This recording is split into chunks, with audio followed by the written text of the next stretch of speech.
FNAF The Ultimate Timeline, Part 1. All right. Today we end the torment. 19 books. Why does FNAF have 19 books? Holy, okay. 11 games, 8 whole years, all leading to this moment. The ultimate FNAF timeline is Why does it have more books than games? Finally complete. The pieces are in place for us. Now all we have to do is put this story of tragedy, jealousy, and loss. How did it start off as a game that has more books than games? Back together. Hello, Internet! Welcome to Game Theory, the show that feels like a kid revealing the class project that he's been working on all year. Except here, it's the class project it's been that I've been more working than one. Yeah, I was about to say it's been more than just 1 year. Holy, this is a lot of FNAF. And what? We're in a playlist. This is 55 video. 56 videos of FNAF theories? Holy! How many theories can there be? How deep can the story be? For the past decade of my life. Holy. This one is big, my friends, and I gotta admit, kinda nervous. I haven't attempted a timeline video on this franchise since 2018. Back in the days when Mike was the crying child, Afton coming back was actually a surprise, and Fazgoo wasn't a phrase I'd ever thought I'd have to utter. But since the last time I did something like this, we've had 3 more massive games, the death and revival of the FNAF movie, and more robot kids that you can shake a staff bot at. It is exhausting trying to keep track of this whole franchise, which honestly is why— Hold up, wait. I ain't seen this rabbit before. Who this? I don't got nothing inappropriate to say. I'm just, is this the Fazgoon? This whole franchise, which honestly is why I'm here today. The lore at this point is complicated. It is full of speculation and theory. So to hopefully make it a little easier for everyone and to give us all a baseline to talk about this franchise moving forward into the future, it's time to reveal my current working FNAF timeline. But just before I do, I just want to explain a couple of things. First, this timeline is massive. Seriously, it is huge. This thing towers over any video project we have ever done on— Why is the timeline more massive than Pokemon? Pokemon has like 1,000 episodes and 20 million games. How is it bigger than Pokemon? The channel. But when you look at the totality of this franchise, the story of FNAF really boils down to the story of one man, William Afton. His successes, his failures, his rise to becoming co-owner of one of the most successful restaurant franchises in the world, and his eventual fall to the monsters he helped to create, only to then be reborn in a new digital form later. That's why Fazgoon is Afton? Oh my gosh, why did he make himself a thick bunny? Why did he make himself a thick rabbit? Oh my gosh, okay.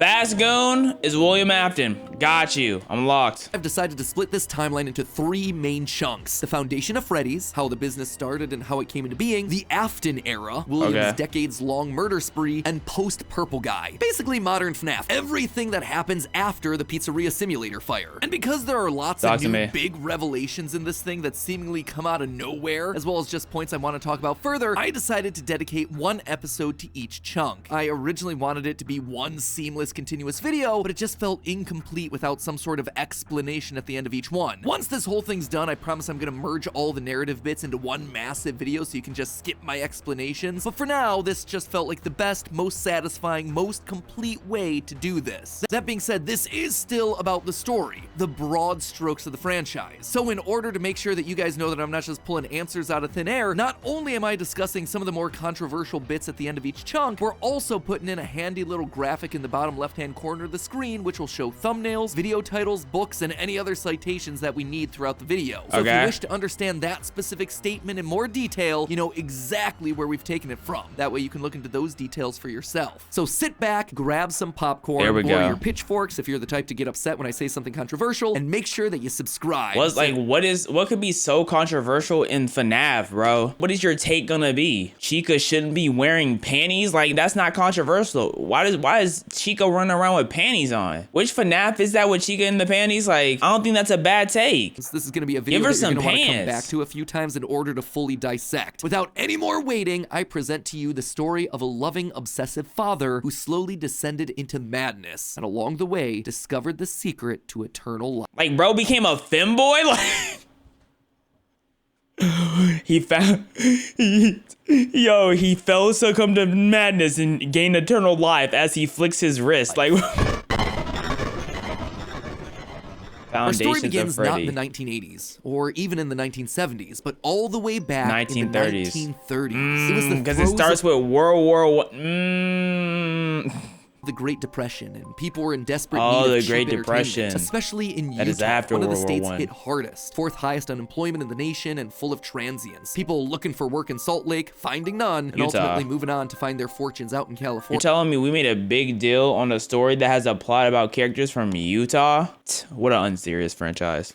People were tired and they were hungry, but as they traveled, there was one thing that could lift their spirits. A simple roadside attraction called Fredbear's Singin' Show. The ads were plastered all over town, featuring an animated bear drawn in the popular pie-eyed Bro, this is just cartoon style Yogi. for characters at the time. He Does resembled Yogi cartoons still like have Mickey motion? Mouse, Felix the Cat, Betty Boop. It immediately said that this, Fredbear's, was a place where you could bring the family. And When the did price Yogi Bear come out? honestly couldn't be beat. For 50 cents, you could get food and entertainment as you watched the $9. local trained real-life dancing bear perform on stage. Normally, you only got to see They were dancing paying for bears slave at large bears. traveling circuses like Barnum and Bailey, where the tickets would go for about $1. That's $1 without food. But this was a smaller show, like the type from the Von Brothers or the Robbins Brothers, where tickets would sell for just a mere 50 cents. Watching that bear do tricks on Man, bear seen bear is nag, stage man. brought a glimmer of joy at a time when so much was wrong with the world. The simple show would go on for years, bringing happiness to hundreds of travelers passing through looking for a quick meal. But it left a permanent impression on one little boy, capturing his imagination in a way that nothing else had. One little boy named Billy. That was his nickname at least, but his parents liked to call him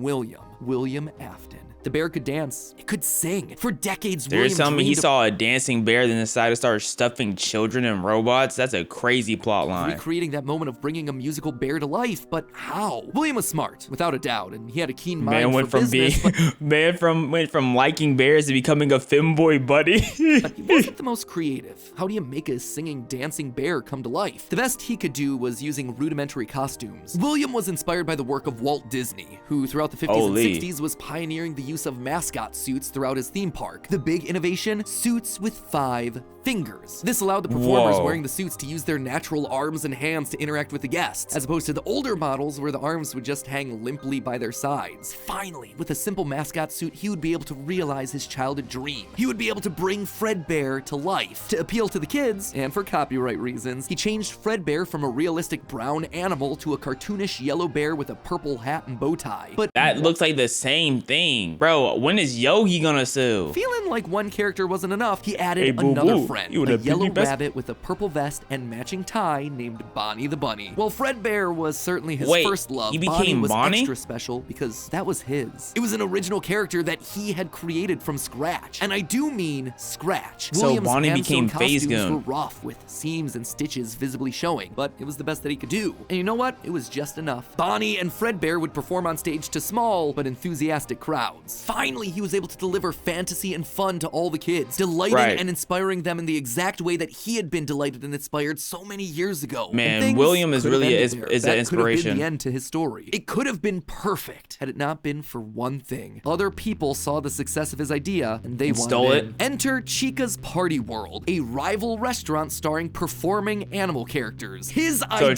Chica's a except rival? they did it better. William may have been the first, but obviously he wasn't the best. It hurt the prideful William Afton to admit it, Sucks but to this suck. restaurant was able to do the Sucks thing to that suck. he always wanted to do: make the animals actually come to life. All of the performers in this restaurant were robots, simple metal skeletons that were powered by battery packs, but all of them able to freely turn and talk and dance on their own, no human required. It was like magic. That's hard. Magic that came from the mind of a brilliant creator named Henry Emily. This Henry, in some small way, had been able to harness the power of life itself. Okay, Afton Henry. admired him. He was jealous, to be sure, but he also looked upon this man with awe. Off to one side of Chica's Party World was a small cabaret. They were just making anything, huh? Like, why did they make him an elephant? There's no way someone went through this build phase and thought this was a wonderful idea. How does he go from this to becoming a phase goon? A stage featuring an elephant magician. On the other, a hippo known to ramble on and on. That one was more of a joke for the parents, but it was the main stage that was for the kids. A rocking Looked band like of old girl characters from, featuring a yellow chicken thing with a southern drawl named Chica, Wheat backed by a Backyardigans. band of other country-themed characters, including a pig with a banjo, an upbeat frog from the local swimming hole, and a brown bear with a heavy southern accent. Wait, What? Bear? But bears Southern were his accent. animals. Why not a cow or a horse? Something to fit the country theme a bit better. Why'd it have to be a bear? And adding insult to bears injury, are hard. they had the nerve to call this thing Ned Bear, a direct copy of his own Fred Bear. Whoops, that's gonna leave a mark. No, that was not okay. Nah, he's just Afton's outdoing jealous you. admiration turned to He hardened outdoing bitterness. you. A bitterness that would only grow over the next couple of years as families continued to choose Chica's Party World over Fredbear's. I'm going to Chica's Party World too. You only have 2 costumes, bro. They have a whole lineup. They have bears, frogs,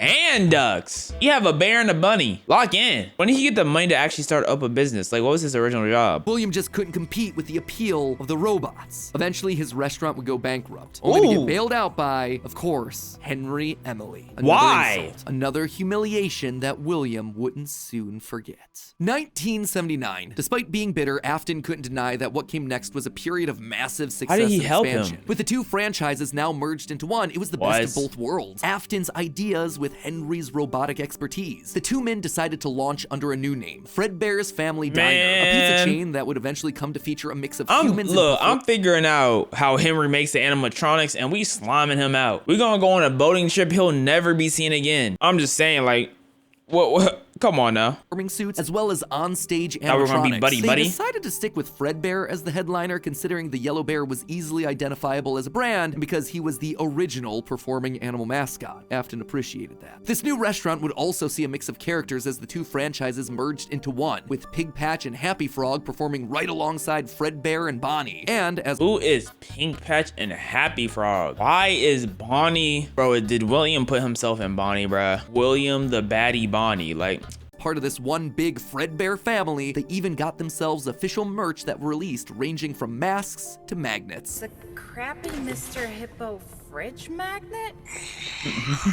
Sorry, Gregory. That said, not all the characters were winners. The reception to some characters was just mediocre, so they faded away into the dumpster, storage units, and retro budget tech stores of lost nostalgia. Let's keep it a buck. Mr. Hippo, man, we got Barney at home. We do not need to, we don't need step back you. into the limelight if and when a headliner went out of commission. Others, though, would fare much better, like a new Pirate Fox, as well as a blue guitar-playing variant of the yellow Bonnie Bunny. Ultimately, the franchise would get so big, it would spawn its own cartoon show, Fredbear and Friends. Business was booming. In the end, Fredbear and Bonnie's popularity would be so strong that they would be able to support the Fredbear's Family Diner franchise all on their own, while also spinning off a new sister location dedicated to their friends. In 1980— Wait, so Bonnie was bigger than Chica? That gotta be cap. They must have not saw the... Never mind, bro. Never mind. 83, Freddy Fazbear's Pizza launched, giving a dedicated home to all this new supporting cast of characters. Chica the Chicken, Bonnie the Blue Bunny, Foxy the Pirate, and of course the headliner, a brown Freddy Fazbear. Business I thought Chica was a duck. Chica's a chicken? Why is it yellow? When I think of yellow, I think of ducks. Now you learn something new every day. Was good, and Afton was happy, mostly. It did bother him that the one original character that he created, the one that he himself played, Golden Bonnie, got passed over for inclusion in that cartoon show. The only character in the roster of regulars to get ignored for the show, but other than that, things were going smoothly. He had himself a wife, 2 sons, a daughter, he had a thriving business, and best of all, he was able to learn the craft of robotics from the man that he both loved and hated, Henry. Together, they were constantly pushing the limits of what these characters could do. Because it was quick and easy, new characters introduced into the roster would be given a simple hand-sewn suit with 5 fingers that any performer could wear. Why'd they stand like that? Henry would design one of his signature animatronics for that character, utilizing a divided mouth with either a hinged or sliding jaw design. This was the first generation of animatronics. But why stop there? Afton had big ideas. What if the animatronics weren't just locked to the stage, but could freely roam the restaurant and interact with the kids? What if his mascot suits could become animatronics? What if Amazing he could use idea. more than just rigid metallic skeletons? Why not experiment with tubes and wires that would give the animatronics fluidity and flexibility while still providing structure? See, and that's what we love about Afton, bro. He was an innovator. Afton fell in love with robotics. He had started with a dream of bringing one simple singing bear to life, but with robots, he had stumbled across the tools that gave him the ability to control life itself. And thanks to Henry, he was practically speedrunning his way to an engineering degree. And while William wouldn't admit it out loud, one other thing that kept pushing him forward was Henry the being desire better. to beat his former rival, to prove himself. Bro, like y'all were never right with, like, he's literally trying to, you know, succeed with you. And you just trying to beat him. He's better than you, bro. You know he's better than you. He probably knows he's better than you. We know he's better than you. So stop competing. You stink. And it's okay, bro. You stink though. You're so garbage that instead of using an actual like person as a model, we use a random purple figure. Cause you ugly too. So he's smarter than you. He's better looking than you. He's a better businessman than you. What do you have? Nothing. Harder and more capable to surpass the man who everyone else considered to be a visionary genius. But pride cometh before the fall, and tragedy was about to strike. Okay, so that brings us to the end of part 1 of the story. That said, at the end of each of these chunks, I want to break down some of the logical leaps that I made, since the more narrative format doesn't give me much of a chance to justify a lot of the big decisions. And admittedly, there are some large leaps in here. Let's just start off with Fredbear's singing show, shall we? We know, based on the retro poster that was hidden in Security Breach, that at least at one point, Fredbear was an actual bear. And like I called out in that narrative segment, dancing bear shows were a real form of entertainment. Why was he mad when, Henry made a Ned bear when he literally stole Fredbear? He stole it. You stole first. You know what?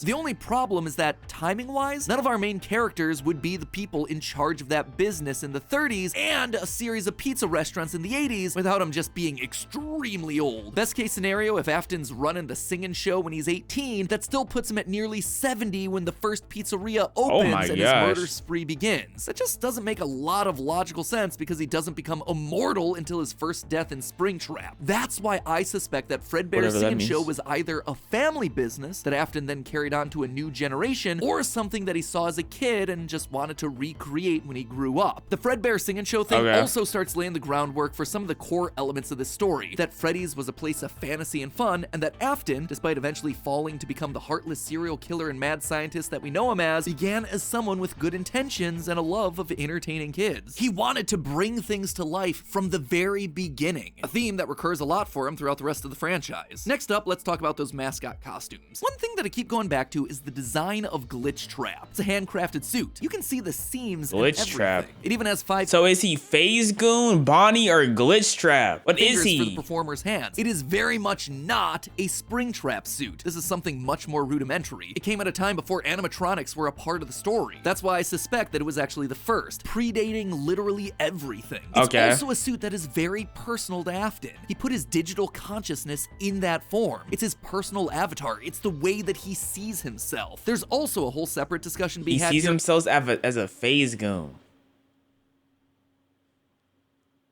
Like, what?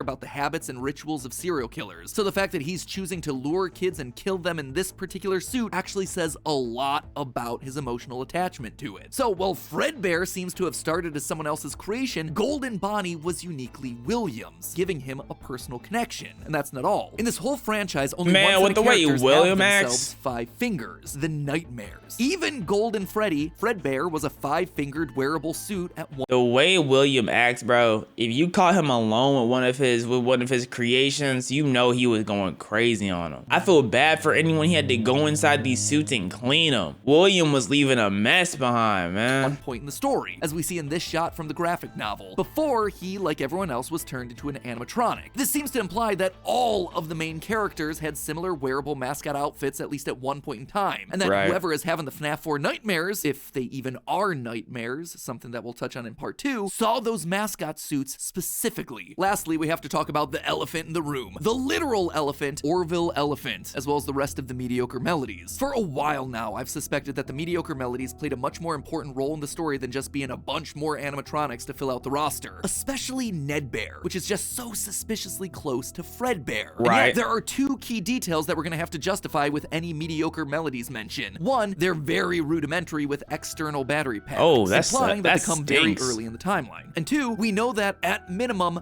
Mr. Hippo does eventually become an official member of the extended Freddyverse. But if these things are supposed to be cheap, generic ripoffs, why would you be trying to rip off yourself? You wouldn't. You would be stealing someone else's ideas. So if Afton created Fredbear, there would have to be some rival franchise. The only other person who would likely be ripping him off, Henry. We've talked extensively about how the Fred place was already a place to begin with, right? The circus was Fred something. Bro was a fake originator. Melodies are clearly Henry's design aesthetic, so it just has to be him. I don't think Henry's doing this maliciously. He doesn't strike me as the type. He was likely building the robots at the orders of someone else that was running a rival restaurant franchise. Bro had a conversation with Henry to start Afton down a path of jealous rivalry, but also begrudging admiration. As the Freddy Files Ultimate Edition says, it's important to revisit the beginning of Henry and William's relationship, so here you go. I think this is where it begins. Also, this is future Matt Pat here coming back to add this one in. Seems like the recently released character encyclopedia has backed up all of this speculation. I've had this timeline written for about a month now, but I've also been holding off a bit to see what wrenches this character encyclopedia might throw into it. And on this particular point, I gotta say, it seems like we might actually have nailed it. They actively call out the suspicious similarities to the main Fredbear crew. Quote from one of the pages: Ned Bear looks like an imitation, altered just enough to avoid copyright issues. I don't know about you, but that seems to imply that we were right on money. Knowing all of this, at one point the franchises had to have merged. That's really the only way that you get Mr. Hippo from the rival franchise as part of the Fazbear crew. This also mirrors a lot of what happened in the real-life history of Chuck E. Cheese, with two rival restaurants, each with their own casts of characters. Wait, what the world? I ain't never seen Dolly Dimples, Harmony Howlett. I never seen Sally Sachet, The King, I ain't never seen none of these people. Do I need to check out the history of Chuck E. Cheese? To become one unified brand. Again, we've gone into that in detail with other videos, just wanted to remind you all of that here. But why would I call out the rival restaurant as being named Chica's Party World? Few things, actually. First, we know for a fact that a location named Chica's Party World exists. It is mentioned in the source code teasing sister location. So it is out there somewhere and doesn't fit cleanly anywhere. So it's not in no game or anything, but it's in a source code? Yeah, that's next level deep diving. I'd never. The Puppet Carver, Chica is very explicitly looped in with the book versions of Pig Patch and Ned Bear, implying that she started as a mediocre melody. Thirdly, her design just fits better with the theme of down-home country animals with southern accents playing the banjo and eating with bibs. And with her being the headliner of the show with her name on the restaurant, it would make sense then that when the restaurants merged, she was the one that was added to the main cast of characters while all the other mediocres faded away. It's also why when Freddy's closes after William's killing spree, she's the one to branch back off into her old franchise and is therefore missing in sister location. Right. He's spitting for sure. Like she sure was missing. Detail that's bothered me for years at this point. It might also explain why William decided to stuff his first dead kid into Chica. That one was Henry's creation, not his. Man started committing murder with his rivals. His rivals' contraptions. All of this a big leap, yeah. Is it connecting a lot of dots that are very spread out across the franchise that I've been holding on in the back of my mind for years? Absolutely. But I think it makes sense. It also serves as a clean answer to a lot of the random threads that Scott's been leaving dangling for years. So with all of that in mind, my friends, we can close the book on the foundation of Freddy's. And don't worry, next week I'll be back to give you arguably one of the most confusing parts of this entire timeline situation. Part 2 is gonna be the most confused. Part 2's era. I promise it will actually be next week this time. No more waiting around. I am just as eager to get this one out the door as you are to watch it. I promise. You know what else I promise? I promise that we'll actually get to talking about the games. I would have liked to have talked about it. Yeah, I just realized bro didn't touch a game at all. But there just isn't that much in the games that helps us depict anything pre-Family Diner. Although, let's be honest, this franchise has never been just a... Bro, what is this? This is like Choo Choo Charles. What is this? What are these books? What is this? About the games anyway. Even back in the early days of FNAF, we were decoding images and source code that Scott fed us through the website. The modern day books and the clues that we get from those things, now they're just modern extensions of that. All of it is crucial to understanding this sub-mechanic. Yeah, right. Scott was just making BS, bro. What? Franchise and its lore. Unless, of course, Steel Wool finally gets around to making that Fredbear's Family Diner game they want to make so badly. I've always would love to do is get kind of back to... I have no clue if we'll ever be able to do this, but getting back to kind of like the origin of like Fazbear Entertainment or the origin nah, it's cooked, bro. Of Freddy Fazbear. But in the meantime, while we wait for FNAF over? Cryptic game, I hope that this start to the timeline helps to fill in some of those gaps. Is FNAF finally done? Part 2. Hello Hello, Internet! Welcome to Game Theory, and officially page 7 of the FNAF timeline Page script. 7? Last time we covered the origins of Freddy's. We talked about William Afton's childhood dream project of making a singing... Bro said Game Theory, and first video, we didn't go over a single thing in the game. Life, and the infuriating moment that his dream is copied by a rival restaurant franchise looking to steal away his success. The merger of the two franchises results in William meeting Henry, a brilliant designer with a knack for robotics. Working together, they make Fredbear's flourish, spawning popular Saturday morning cartoon shows, toy lines, and spin-off restaurants under the Fazbear name. When last we left him, Afton was thriving, the world of robotics opening his eyes to new and exciting ways of bringing characters to life. Talk to me. Things to life. Yeah, that was his core driving force, his passion. And it was this very passion that would mutate, twist, and morph. Bro's a fake nerd too. All he does is steal there's inevitably Emily's ideas. Something that Afton would become intimately familiar with. You look like Jax right there. Onward to part 2, where things are about to get dark in a hurry. The Afton era. 1983, business was booming with 2 whole restaurant franchises running, Fredbear's Family Diner and the newly opened Freddy Fazbear's Pizza. Together, William and Henry had been able to take the hybrid suit idea and make it into a reality. They called their new invention the Springlock suit, and fittingly enough, it was symbolic of the partnership between these two men. A human suit as designed by William that could become a freestanding Henry-style robot. But because it was still new tech with kinks to work out, the rollout was limited, restricted only to the Fredbear's Family Diner location. All of this meant that William was busier than ever. He didn't have time to be a full-time parent, so he designed a nanny cam system where cameras and speakers were hidden throughout the neighborhood, as well as didn't have time to be a full-time parent, so he stuffed his kids in a recycling bin and just threw them down the road. His youngest son's favorite toy, Psychic Friend Fredbear. What? I mean, plushy Fredbear. He put cameras in his kid's toy. His cameras just weren't enough to raise a kid. He also left childcare duties to his eldest son, Michael. There was just one problem with that. Michael was far from the best babysitter. He tormented his younger brother by jump-scaring him with a Foxy mask and constantly left him behind. William watched all of it from his cameras. Kids would be kids. Tomorrow was another day, after all. Except Michael's torment didn't stop. Never mind. We are not shouting out Michael. That's on me. We are not shouting him out. Angry thoughts would run through Michael's mind. Why did he have to be the one to take care of this whining crybaby all the time? It just wasn't fair. It was time that he got even with his brother by playing the ultimate prank. A prank that just so happened to be on this crying child's birthday. He and his friends would take his scared little brother and make him do the one thing that he was terrified of doing, getting close to the animatronics. That would be embarrassing for the kid that was such an embarrassment to him. His brother squirmed, screamed, his brother, hold up. So first off, Michael's lame, but forget Michael being lame.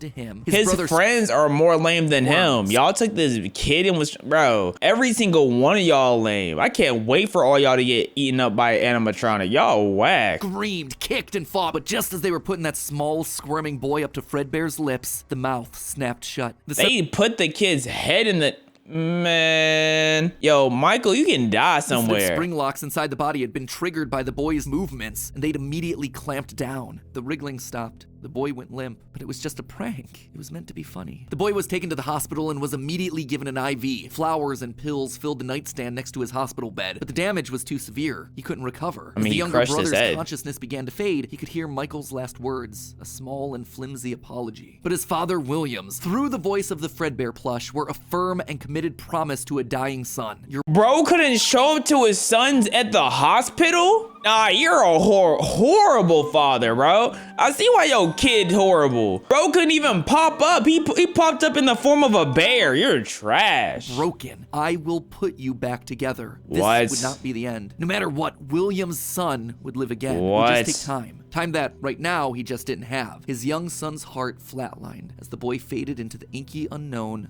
of the afterlife. In the aftermath of the tragedy, now that kid was a terrible hand. Kids were now required to wear security wristbands to prevent anyone from getting outside without parental permission. Any kid who approached the exit without permission would have to answer to the security puppet, a marionette on strings that could fly around on rails across the restaurant to stop kids in their trap. Why not get a real person? Bro did not want to pay anybody wages. It was William's idea, inspired by Michael constantly leaving the restaurant without his brother. In the wake of Fredbear's Springlock failure, all the hybrid suits were getting retired, locked away at the nearby Freddy Fazbear location. It was yet another tough pill to swallow after all the hard work that he and Henry had put into them. William would eventually bury another the boy's tough pill to swallow. You got your son is dead, bro. That's bigger than just a pill.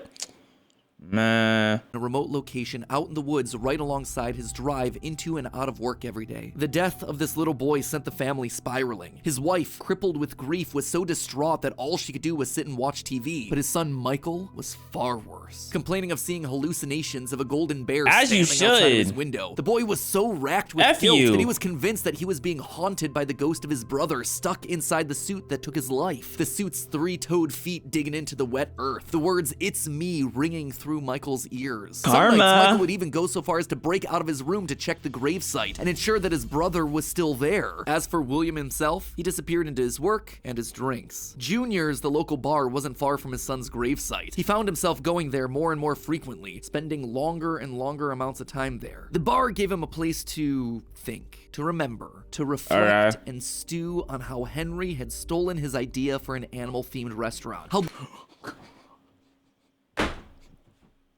Yo, he is not locked as a father. There's no way that's what's on your mind right now. This guy stinks, dog. They'd cut his character out of the cartoon when everyone else was there. How Henry had humiliated him by buying him out of bankruptcy. And now there was his son. Henry had taken his son from him. The robotic Henry failed after all. William ordered one more drink. You blamed Henry? The bar turned him out and told him to go home. But William didn't go home. Drunk and angry, William raced back to the restaurant to give Henry a piece of his mind, only to find someone else waiting. Henry's daughter, Charlie, locked outside of the building, bullies laughing at her through the window. Fine, some other problem to fix. But then Afton got an idea. You're gonna kill his daughter? Awful idea. This was his chance to get back at the man that had humiliated him all those years okay, ago. Afton is sick, bruh. And now Henry's Afton is sick. Is this Afton in the background? robotic suit had killed his son. It was time for William to do some killing of his own. Let Henry feel what it's like to have something you love get ripped away. While parties continued inside the walls of the pizzeria, William attacked Charlie in the back alley. It felt good. He felt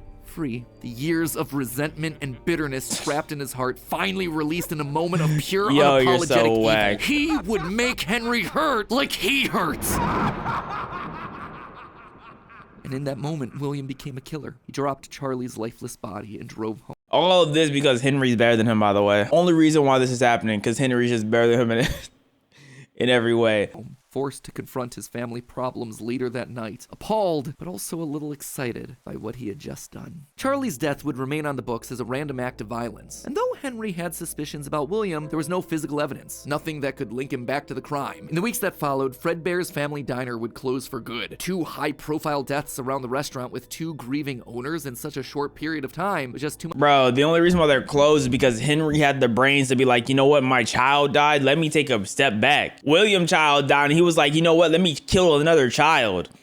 Man. Much bad press to handle. Besides, Freddy Fazbear's was still open, and it was the newer restaurant anyway. All the equipment from the diner, including the old yellow suits and security puppet, would get retired to that location. And there they would sit for 2 uneventful years. The rest of 1983 and 1984 were spent quietly grieving. Freddy Fazbear's Pizza and the new cast of characters were a hit. Tragic memories of their yellow predecessors quickly faded. Afton kept a low profile and buried himself in work and research, quickly reaching Henry's level of engineering and even surpassing him. And while Henry slowed down to grieve, Afton kept going, even starting his own company, Afton Robotics, for all those pet projects that were a little bit too experimental for the regular operations. How about taking care of your child? The first of these experimental projects was How a is secret Michael workshop doing? under his house. A veritable Michael bunker, okay? which allowed him to work while still monitoring his kids via hidden security cameras. 1983. A passcode that served as a constant reminder of why the cameras were so important, why he was down there in the first place. This was all to fulfill the promise that he had made to his son, right? I will put you back together. This was for him. All for him. Right? But cameras weren't enough. He needed to solve the runaway Michael problem. He had to keep him in the house. He couldn't have another one of his kids wind up dead. So did he put animatronics in his house? Run a little experiment on Michael. You see, all this work with Henry had gotten Afton to start learning more about life, robots, the human mind, and what a fallible machine we as humans were. Our reality is so easy to manipulate with a few sensory deceptions. Deceptions like sound. With just a few sounds, he had discovered that he could alter a person's vision. He could transform blank, smooth plastic robots into lumbering, twisted nightmares. Nightmares far scarier than he could create with actual material. Bro is literally torturing his kid. Nah, man, William Afton, bro, he's really a goat, dog. Like, man, William, he really is just different, man. man. Materials. They would appear organic, rotting, putrid, terrifying. These would be his means of keeping his son Michael in the house where he belonged. Was it extreme? Maybe. But then again, this was the boy who had killed his son. He would make him sorry. And so Michael would grow up not only dealing with the memories of his own guilt, you're getting your get back on your kid, flowers, the death of his brother, but also facing literal nightmares, illusions created by sound. Michael would never forget these either. Years later, as a security guard, he would still draw pictures of them inside. He was a security guard? But all of these extra projects meant that his home life suffered even more. He was an absent father and a non-existent husband, leaving his wife cold and alone. Why do you hide inside your walls when there is music in my hall? Yep, spreading my legs, just dive in my walls.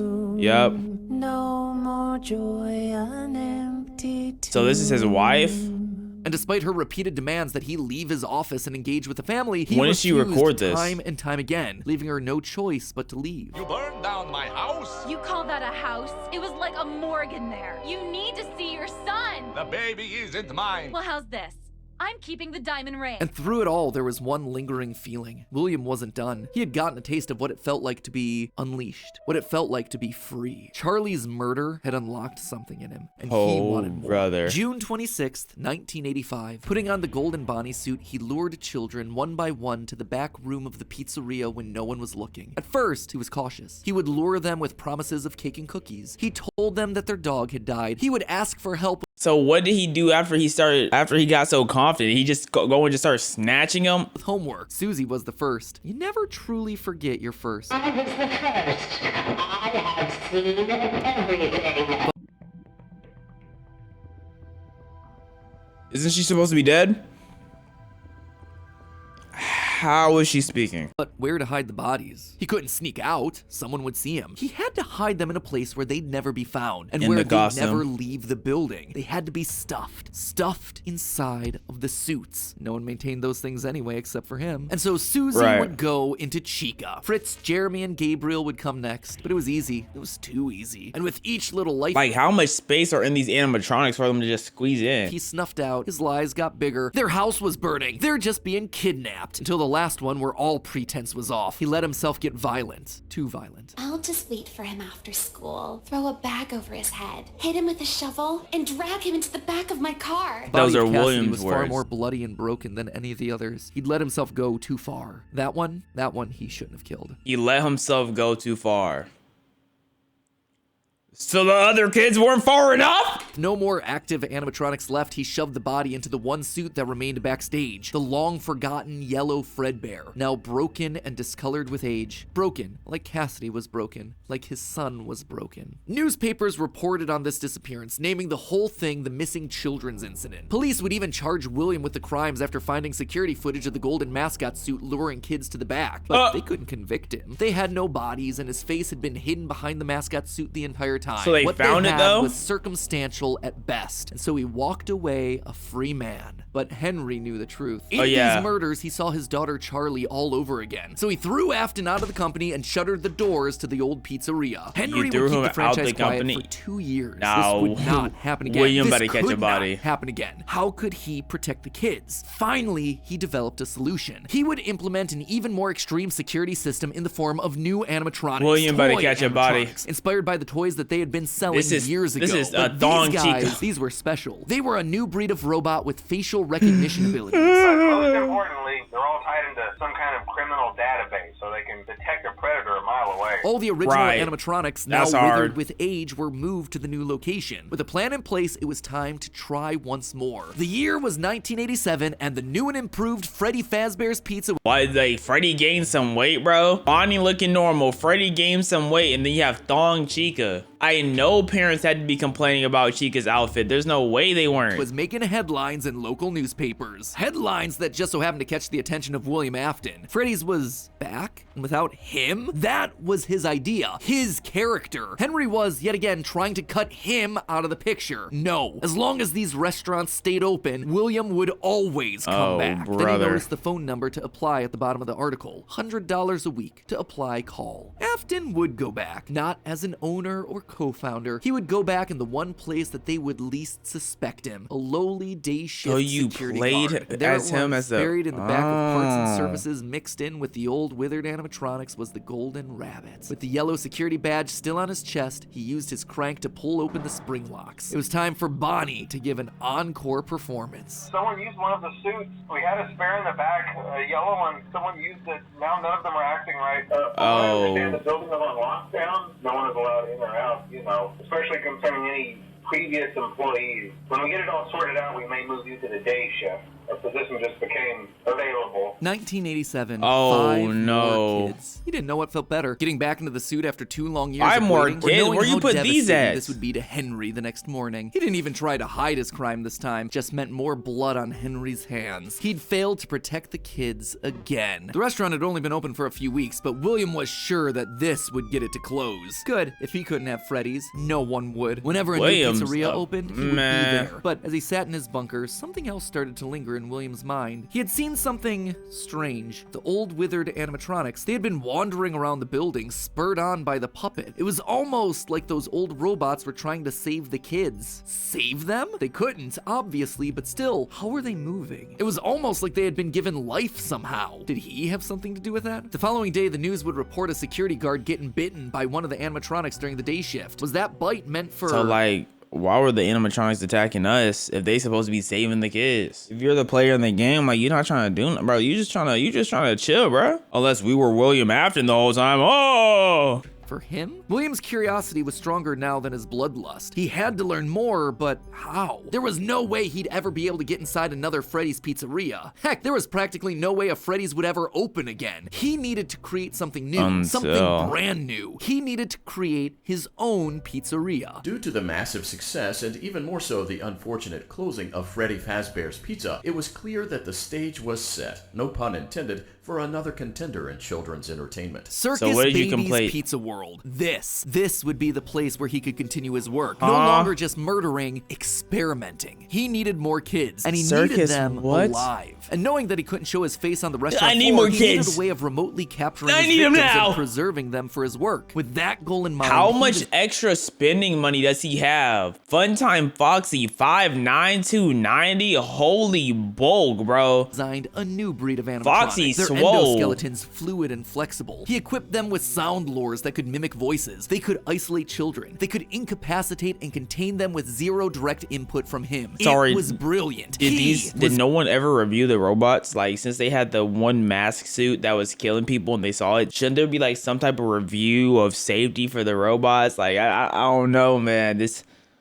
feel like we just letting anybody make robots, man. Brilliant. Far beyond, especially after the first body was caught from the first child died. No one thought to be like, okay, the spring locks went off. Let's go check the robots to see if they're dangerous to any more children, so this doesn't happen again. Like, that's simple bars and wires of Henry's designs. And the characters he chose for this were uniquely his. His new roster wasn't going to be tainted by Henry's disgusting barnyard bird. Instead, it was back to his characters, his creations. Okay, let's start. Bonnie, okay, that's clean. Foxy, as well as 2 special ones. Okay, the first, those are fine. Laura was an homage to the woman who left him. Now she would never leave him again. The second, the titular baby, was designed with his... The what? The second, the titular baby, was designed with his baby in mind. Bro, whatever Elizabeth, that is. His youngest child. She would always be Daddy's little girl, the one that listened to him, the one that obeyed, until the day that she didn't. Daddy, why won't you let me play with her? She's so pretty and she has an accent?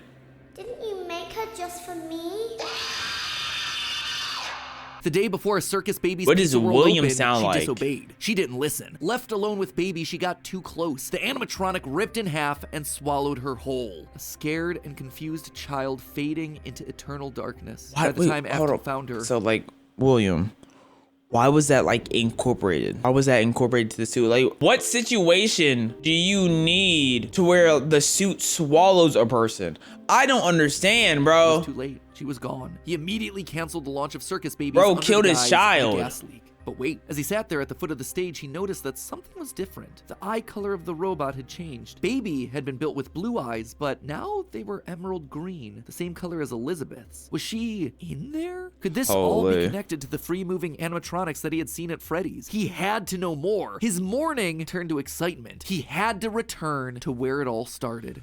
Bro got his daughter killed and got excited. Like, that's how you know he cares so much about his craft, dog. You really caring about your craft and kill your child and be excited that it happened. He's like Shao Tucker. 93. Pathetic. This place was pathetic. Henry had clearly tried to reopen one final time with those old original animatronics from so long ago, but William's damage to the brand had been permanent. These things stank of death. They hadn't been washed in decades. But even if they had, nothing could wash away the stink of murder that haunted these halls. One night, then another, then another. William repeatedly snuck into the old broken restaurant to lure the living animatronics to him, one by one dismantling them, robbing them of their endoskeletons. The metal had to be the secret. It had to contain the remnants of life itself. But you had to know for sure. Leaping out of a room that was invisible to the animatronics. So basically he saw like, oh, why are these animatronics moving? Are these kids in the animatronics? Give me the skeleton. Right. William, what is wrong with you, dog? Programming, he dragged the oversized robotic skeletons back to his underground workshop, back to where Circus Baby watched on with glowing, curious eyes. Eyes that somehow felt alive. Not knowing what else to do, William melted the robotic parts down. 5 animatronic endoskeletons reduced down to one silvery puddle of goo. Could he transfer this living metal to his own creations? What are you gonna try? He picked up a syringe and filled it with the molten metal and injected the goo into Funtime Freddy's twisted, wiry I thought he was gonna inject it to himself. himself. The coils came to life. Like snakes writhing in a pile, what had once been cold, lifeless metal moved and jolted on its own. He'd done it! He had unlocked the secret to life itself. Except something was clearly wrong. The movements were erratic. They were violent, angry. Baby didn't act this way. She had been calm, collected. That's typically what happens when like you get murdered. Like, you know what I'm saying? You're not really, most people aren't happy about being murdered, believe it or not, William. After like, I don't know what you expect. You can't expect them to come back and be like, oh yes, I'm glad to be with the person who murdered me. Woo! William! What, like, was he expecting a round of applause? Like, I don't understand. This was clearly something else, something mindless and frantic. Perhaps by mixing the souls and then portioning them out, he had created incomplete beasts. He would need to keep testing to truly understand it. He needed more of this remnant. As he searched the old pizzeria one more time for any remaining scraps of metal, the ghosts attacked. His past victims come to collect their due, all led by Cassidy. The 5 lined up and blocked the door, and Afton's bro got murked by ghosts. They're ghosts. Just go through them. They're ghosts. They can't hurt you. They're not real. Walk right through them suckers. Of this were incredible. Ghosts. Real ghosts that he could see all standing against him. But what could they do? What couldn't they do? He panicked as Cassidy approached. How do you stop something that's already dead? Maybe with the thing that resulted in their death in the first place. He would get into his suit like old times. He would regain his power over them just like the day that they died. Right. He was the genius. He was the one in the suit. He was the one in charge. The spring lock snapped into place. Maybe it was his frantic movements. Maybe it was the leaky abandoned restaurant. Maybe it was just fate coming to collect its due. He didn't know. But now he's stuck in the suit. And so now he's like, dang, I am now the experiment that was once the, you know what I'm saying, the thing he was curious about. Man, yo, FNAF lore is so hard, man. The thing he did know was that his brain was suddenly filled with searing white-hot pain as hundreds of metallic pins and gears stabbed into his body from all sides. All he could do was collapse, blood slowly oozing out of the suit and pooling onto the floor around him. It couldn't end like this. It wouldn't end like this. It's gonna end like this. Unable to move, his only option was to survive, to live, to keep living. It took days lying in his own blood, but eventually someone found him, a security guard making a normal report. When he saw the animatronics torn apart in the middle of the party room floor, it caused him to file an immediate report of a break-in. An owner would have to come in and claim the damage, and who else would it be other than Henry? Hope He's jumped gonna in go Afton's murk heart. Henry would see him. They were partners after all. He would be the one to help save him, to get him out of this suit, to relieve him from this tremendous pain. Henry entered the secret room. His eyes fell on Afton sitting there in the pool of red, and Henry, saying nothing, turned and walked away. This is just to inform all employees that due to budget restrictions, the previously mentioned safe rooms are being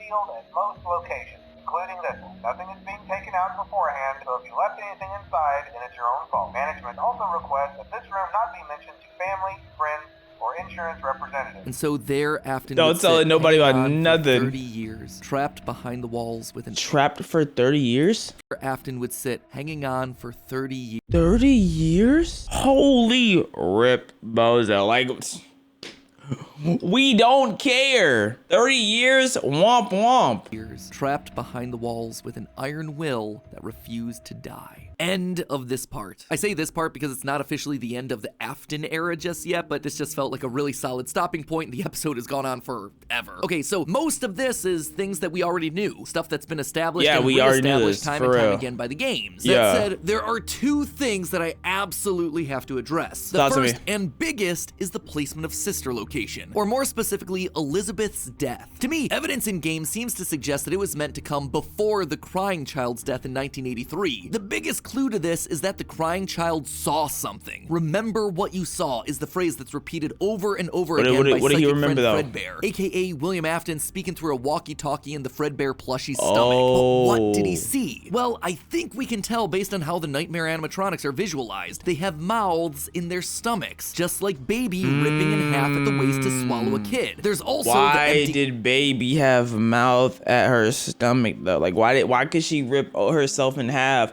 and swallow kids? I just feel like that's a function most people shouldn't even consider when building an animatronic, but maybe I'm mistaken. I just feel like if I was making a robot, I wouldn't make it to where it could eat at its waist, because of what animal eats at their waist in the first place. Room, one presumably left behind by a dead sister. And lastly, it explains why he's scared, and more specifically why Afton wants him scared. He needs his kids to stay away from the animatronics. He doesn't want them getting too close, because the last time one of his kids got too close to a robot, his daughter died. That's then why he sets up the nightmares, to scare both Mike and the crying child away from the animatronics from that point forward. That's why books like the Character Encyclopedia outright suggest that we play as the crying child in FNAF 4. That's why he has a nanny cam following the crying child everywhere, so he can keep tabs on his kids when they're out of his sight. He can't let another Elizabeth situation happen. The death of Elizabeth also gives William Afton extra motivation for killing. He's a grieving father. His daughter was taken away from him, so Charlie should die as well. He's like, what sense does that make? There's so many dads out there. Take someone else's daughter. Like, lashing out at the world after losing his kids. And again, we know that at least one of his children had to have died prior to Charlie's death, based on the mound of dirt that we see in Midnight Motorist. It also allows Circus Babies to open and close earlier in the timeline, which is how you wind up with Funtime Foxy appearing as Mangle in the FNAF 2 location. Basically, Elizabeth dying first has everything it needs to fit, except for the most important thing, the murder weapon. Why would Afton be building an animatronic with a giant claw in its stomach? That's what I'm saying. That don't make sense. It just has no motive. It just doesn't make sense prior to 1983. At this point in the story, he hasn't killed anyone, and we know for a fact that the missing children's incident is 1985. So Elizabeth's death coming before any of those events just doesn't work. Hence why I placed it where I did in the narrative timeline. Afton's death here is also a bit tricky. We know that he returned to the FNAF 1 location to break down the original animatronics in order to harvest their remnant. We know that he melts down 5 things to become one thing. Candy Cadet makes that very clear. So the 5 things are the 5 endoskeletons from like the various 5 animatronics. monkeys. That would be totally fine if it weren't for one huge problem. On his 5th visit to the pizzeria, Afton gets spring-locked. So either the 5 becoming 1 starts in 1993, but then finishes 30 years later when he re-emerges from the wall to add the last endoskeleton to his pile, or he's had himself some reason to return to the original location after harvesting all the stuff that he can. It's not ideal, but it's the one Okay, so he did escape the location. Like, he wasn't in that one room for 30 years. He's making it sound like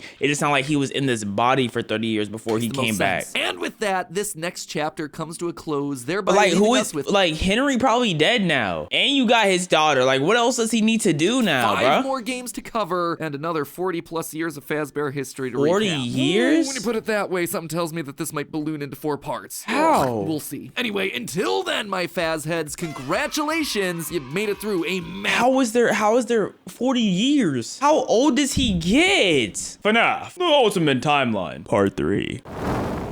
Hello, Internet, welcome to Game Theory and page 20 of our final FNAF timeline. This is getting ridiculous. Last time we covered William Afton's rise as a serial killer. How the loss of his young son in 1983 caused him to make one fateful promise that would ultimately serve as his driving force for decades. I will put you back together. Fueled by grief and assuming one day he does put him back together. Drinks. One night in a fit of rage, he lashes out against Henry's young daughter Charlie, his first murder. This moment becomes the first domino to fall in a long sequence of events that ultimately destroys William's life and the lives of those around him. That one murder gives Afton a taste for blood, resulting in the deaths of 10 more children across 2 different pizzerias. Those children go on to possess animatronics, giving Afton his first exposure to Remnant and the potential solution. When does he kill like a grown-up? Does he have a single grown-up to his name? Like, he going for easy kills. The need to learn more about this miraculous power leads him to produce the Funtime animatronics, as well as their capture devices. Robots designed to bring kids to him for experimentation and collection of more Remnant. Except there was one thing that he didn't account for: his daughter's curiosity. He made the robots too appealing, and it would cost him Elizabeth's life. Now with 2 children to put back together, Afton was more desperate and crazed than ever, returning to defunct pizzerias to steal the possessed metal still living inside their walls. Bro, going through the most to kill these kids, bro. Like, low-key, you could just trip them the wrong way and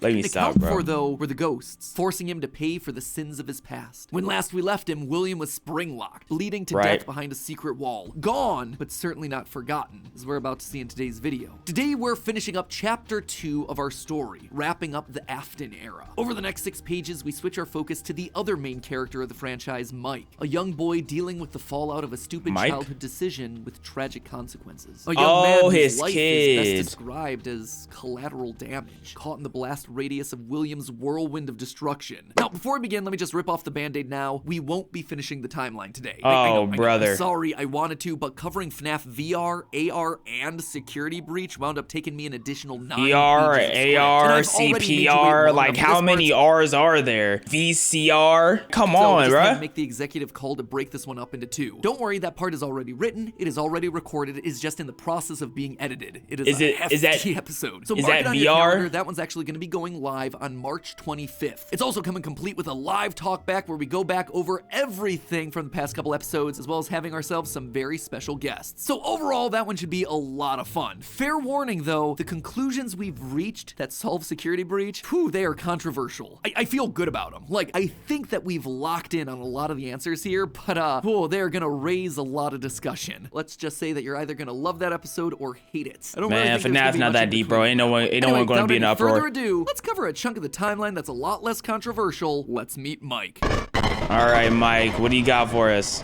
William still wasn't back. Weird. Michael knew his father sometimes traveled for work, disappearing for days on end, but usually there was some sort of notice, a phone call, a post-it, something. It's not like Michael and his father were close, far from it, but as a household of 2 suffering men coping with years of tragedy and loss, there was at least some element of communication between the 2 of them. They were united by a name and a shared pain. This time though, things felt different. William had left nothing. His absence was longer. There were no check-ins, no updates, just silence. I mean, that's what happens when you're a failure of a father and you got 2 of your kids killed. Like, his creations murked 2 of his kids. Terrible dad. Horrific father, actually. Something had happened. If there was one thing Michael knew about his father, it was that he had contingencies, safety checks, backup plans. His father was What was his backup plans to killing his children? Yeah, he don't have enough backup plans to me. Careful and guarded man. He held his cards close to his chest, and as such, William had prepared him in the event that something like this had his cards close to his chest, but not his kid. Okay, let me try.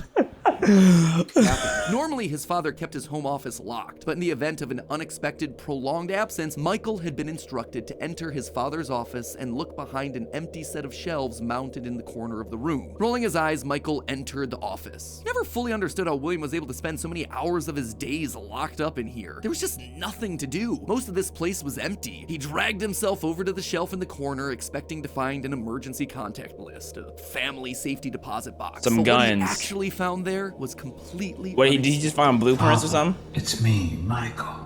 I did it. I found it. It was right where you said it would be. The shelf swung open and revealed... Oh, that's him talking. I didn't know. I thought a ghost was talking to him. A giant industrial elevator, one that led straight down into an underground bunker. But you're telling me he had a bunker implanted in his house and nobody knew? How he do that? No, like, actually, how did they do that? Nobody in the family heard construction at all? Right. But that was impossible. Hidden inside his childhood home was a secret entrance to an enormous underground science lair? Right. It didn't make any sense. Seriously, it didn't make any sense. And yet, here it was, mapped directly underneath the floor plan of the house that he'd grown up in, lost his brother in, been tortured in. Michael thought that he'd known his father. What about your sister? Sad, angry man with petty. What about your problems, sister, though? Clearly, he'd been living with a stranger this entire time. His father had secrets. Suddenly, the days of William being locked inside of his office made sense. He'd been here the entire time. Where was here, though? Was this Circus Baby's that's a great question. Where are we at? Baby restaurant always did seem to be a deeply personal project. Look, I'm not a FNAF connoisseur at all, but I have never heard of no Circus Baby. Who is Circus Baby? His that cut unusually deep, especially after that first location had to be closed prematurely due to the gas leaks. After that day, Father really did seem to change, to lose himself even more in his work. Clearly, the entrance he had found was some sort of secret back way into the facility, one that required crawling through vents to navigate. His father had been working here, but in secret. Why? And that's when he found her. At the end of the facility, Circus Baby, his father's pride and joy. Except something was different. Oh, that's the one. That's the one that murked his daughter. Yeah, that's it. R.I.P. Bozo. R.I.P. Bozo. Let me give the daughter a moment of silence. Okay, that's enough silence for her. The others, the way she talked, the stories she told. This wasn't just a robot. She was alive somehow. So there's vents in his basement? She also felt familiar. There is something bad inside of me. I'm broken. I can't be fixed. Oh, then take yourself to the dump and get yourself crushed, bro. Coming to me talking about you can't be fixed. Womp womp. What do you want me to do about it? I'm not William. I'm Michael. His sister? William's baby girl? But how?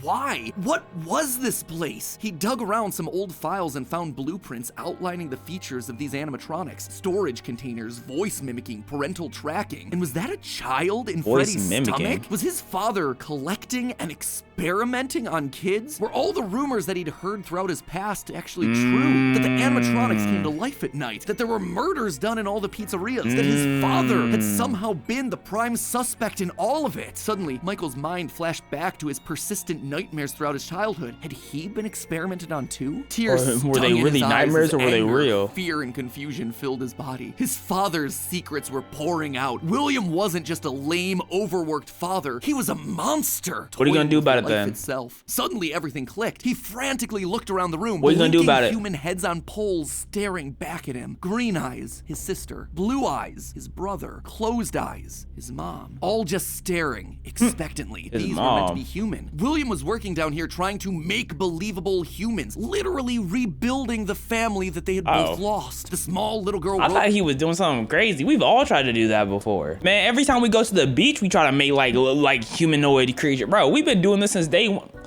William just another one of us. And we all hate kids too. Like, honestly, we should be riding with William. British accents roaming the hallways of this underground facility suddenly took on a whole new context. Hello in there. Is this the same person? Were those meant to be his sister? A replacement for her? A clone? Was William building clones of his sister? They seemed to know him, after all, to react to his presence. They were all there. They didn't recognize me at first, but then they thought I was you. He always did have a bit of a resemblance to his father. Michael's mind reeled as the reality of his world crumbled to dust. No, he had to get them out of there. If this really was his sister, heck, if any of these... Wait, why would you get him? Because like, if he put together that they were hunting children and whatnot, and they really came to life at night, why would you try to get them out of the secured facility? Would that not just like, I don't know, allow them to wreak terror to the world? The neighborhood bare minimum. Things were human, souls, whatever remnant of the humans that they once were, they needed to be rescued. They always put us back inside. No, they don't. There's nowhere for us to hide here. There are souls that are still trapped in a realm that they're not supposed to be in. Let them rest in peace by killing them. Like, what are we talking about? Voice of Circus Baby, he marched through the now empty halls of the Funtime Auditorium. He would lead them. He would protect them. And finally, he would be able to forgive himself for the killing of his brother so many years. Oh, okay. So like I told y'all earlier, I am 100% a FNAF connoisseur. That's why the game is called Sister Location. You're playing as Michael and you're finding your your sister. Oh, okay. Right? Because if that's not what that means, then I don't get it. You are in the scooping room now. Oh, we're scooping poop. The scooper only hurts for a moment. Scooper? That violent extraction arm? Michael had seen that one in the pile of blueprints. Something about heat rendering the magical silver metal inside useless. How did he remember all this? Prior to getting himself spring-locked and put behind the wall, William's methods had become increasingly sophisticated, with a mechanized arm that could infuse new bodies with a soul. William could finally give and take away life. The only thing he needed were the bodies. But William wasn't the only one looking for bodies, as Michael was about to learn. But if we looked like you... Oh, they were looking for like bodies. Oh, they want to go inside you. Then we would have somewhere to go. Michael was going to be the hero to help these animatronics, all right. He was going to help the haunted tubes and wires of these animatronics escape, just not the way that he anticipated. You're going to die. His sister had lied to him. Another game of pretend. The scooper plowed forward, digging its extraction arm into his body as he heard his bone. Wow, okay, so Sister Location, the game. Since I'm a FNAF connoisseur, I can say this. He goes and he finds his like little sister in the little ultra basement his father built, and then he's like, okay, I'm finally helping my sister. I'm gonna help her get out of here. And then her sister just digs him out, but he just takes his guts out and starts putting wires in him and be like, oh yeah, we're getting out of here. Interesting, okay. Ripping through his flesh, Michael blacked out. But something is wrong with me. You're still alive? I should be dead. Oh, brother. But I'm not. Whole family's invincible. None of y'all want to die. And now you're fake, Purple Man. For the next several months, Michael's life was not his own. He was forced to comply with a tangle of wires and spirits that lived inside of him. See, he was stuffed. Mom is still just watching TV right now. The whole family terrible. His body felt like an overfilled balloon. He's a murderer. Mom is basically a murderer by not paying attention to their kids. William's name is William. I mean, what do you expect from a William? Balloon begging to burst as day by day, week by week, his flesh began to sag and discolor. He was a walking, talking, rotting corpse, alive, but wishing he wasn't. He was a puppet, a walking shell. And while he did his best to conceal his fate, there was only so much a man filled with robot spaghetti could do. The entity in his innards would eventually leave, but by that point, the damage had been done. His decaying flesh stank, turning him into a literal purple guy. But still, did his mom ever smell this? Even with rotting purple. Oh, so he's literally purple. William's depicted as purple, but he literally became purple. All right, Bozo. Begging to die. Shouldn't have got scooped. Michael continued. Shouldn't have thought you could save the robot souls. Like, you not locked. To live. That silvery metal remnant injected by the scooper meant that he couldn't die. His anger also refused to die. What he had seen down there in his sister's location had rocked him to his core. His father had killed and captured dozens. And bro chose not to tell the police, like, you're outside right now. If you don't dial 911, like... His experiments had killed his sister and then tortured him throughout all his childhood. He was actively trying to build human replicants. He didn't know where his father was, but Michael knew that he was out there somewhere. I've been living in shadows. There is only one thing left for me to do. You could have definitely given a hint to the police. Find you. Michael had to correct for the sins of his father. He had to make things right. Michael would burn Fazbear Entertainment to the ground. I mean, what else could you do when your skin was permanently purple? Michael's strategy was simple. He would apply for night security guard positions at the old defunct pizzeria locations. That way, no one ever had to see him or smell him during his... FNAF Help Wanted. Is that a game?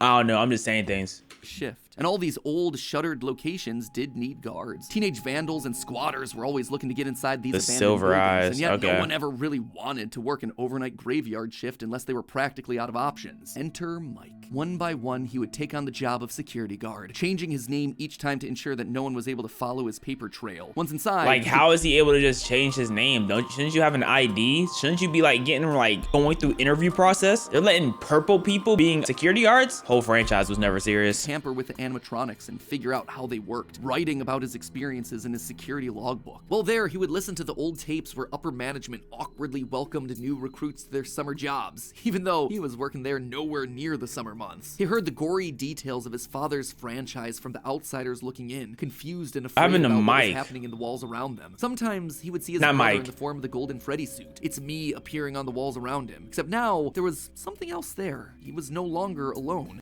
Like, where's that guy? Henry, where's Henry?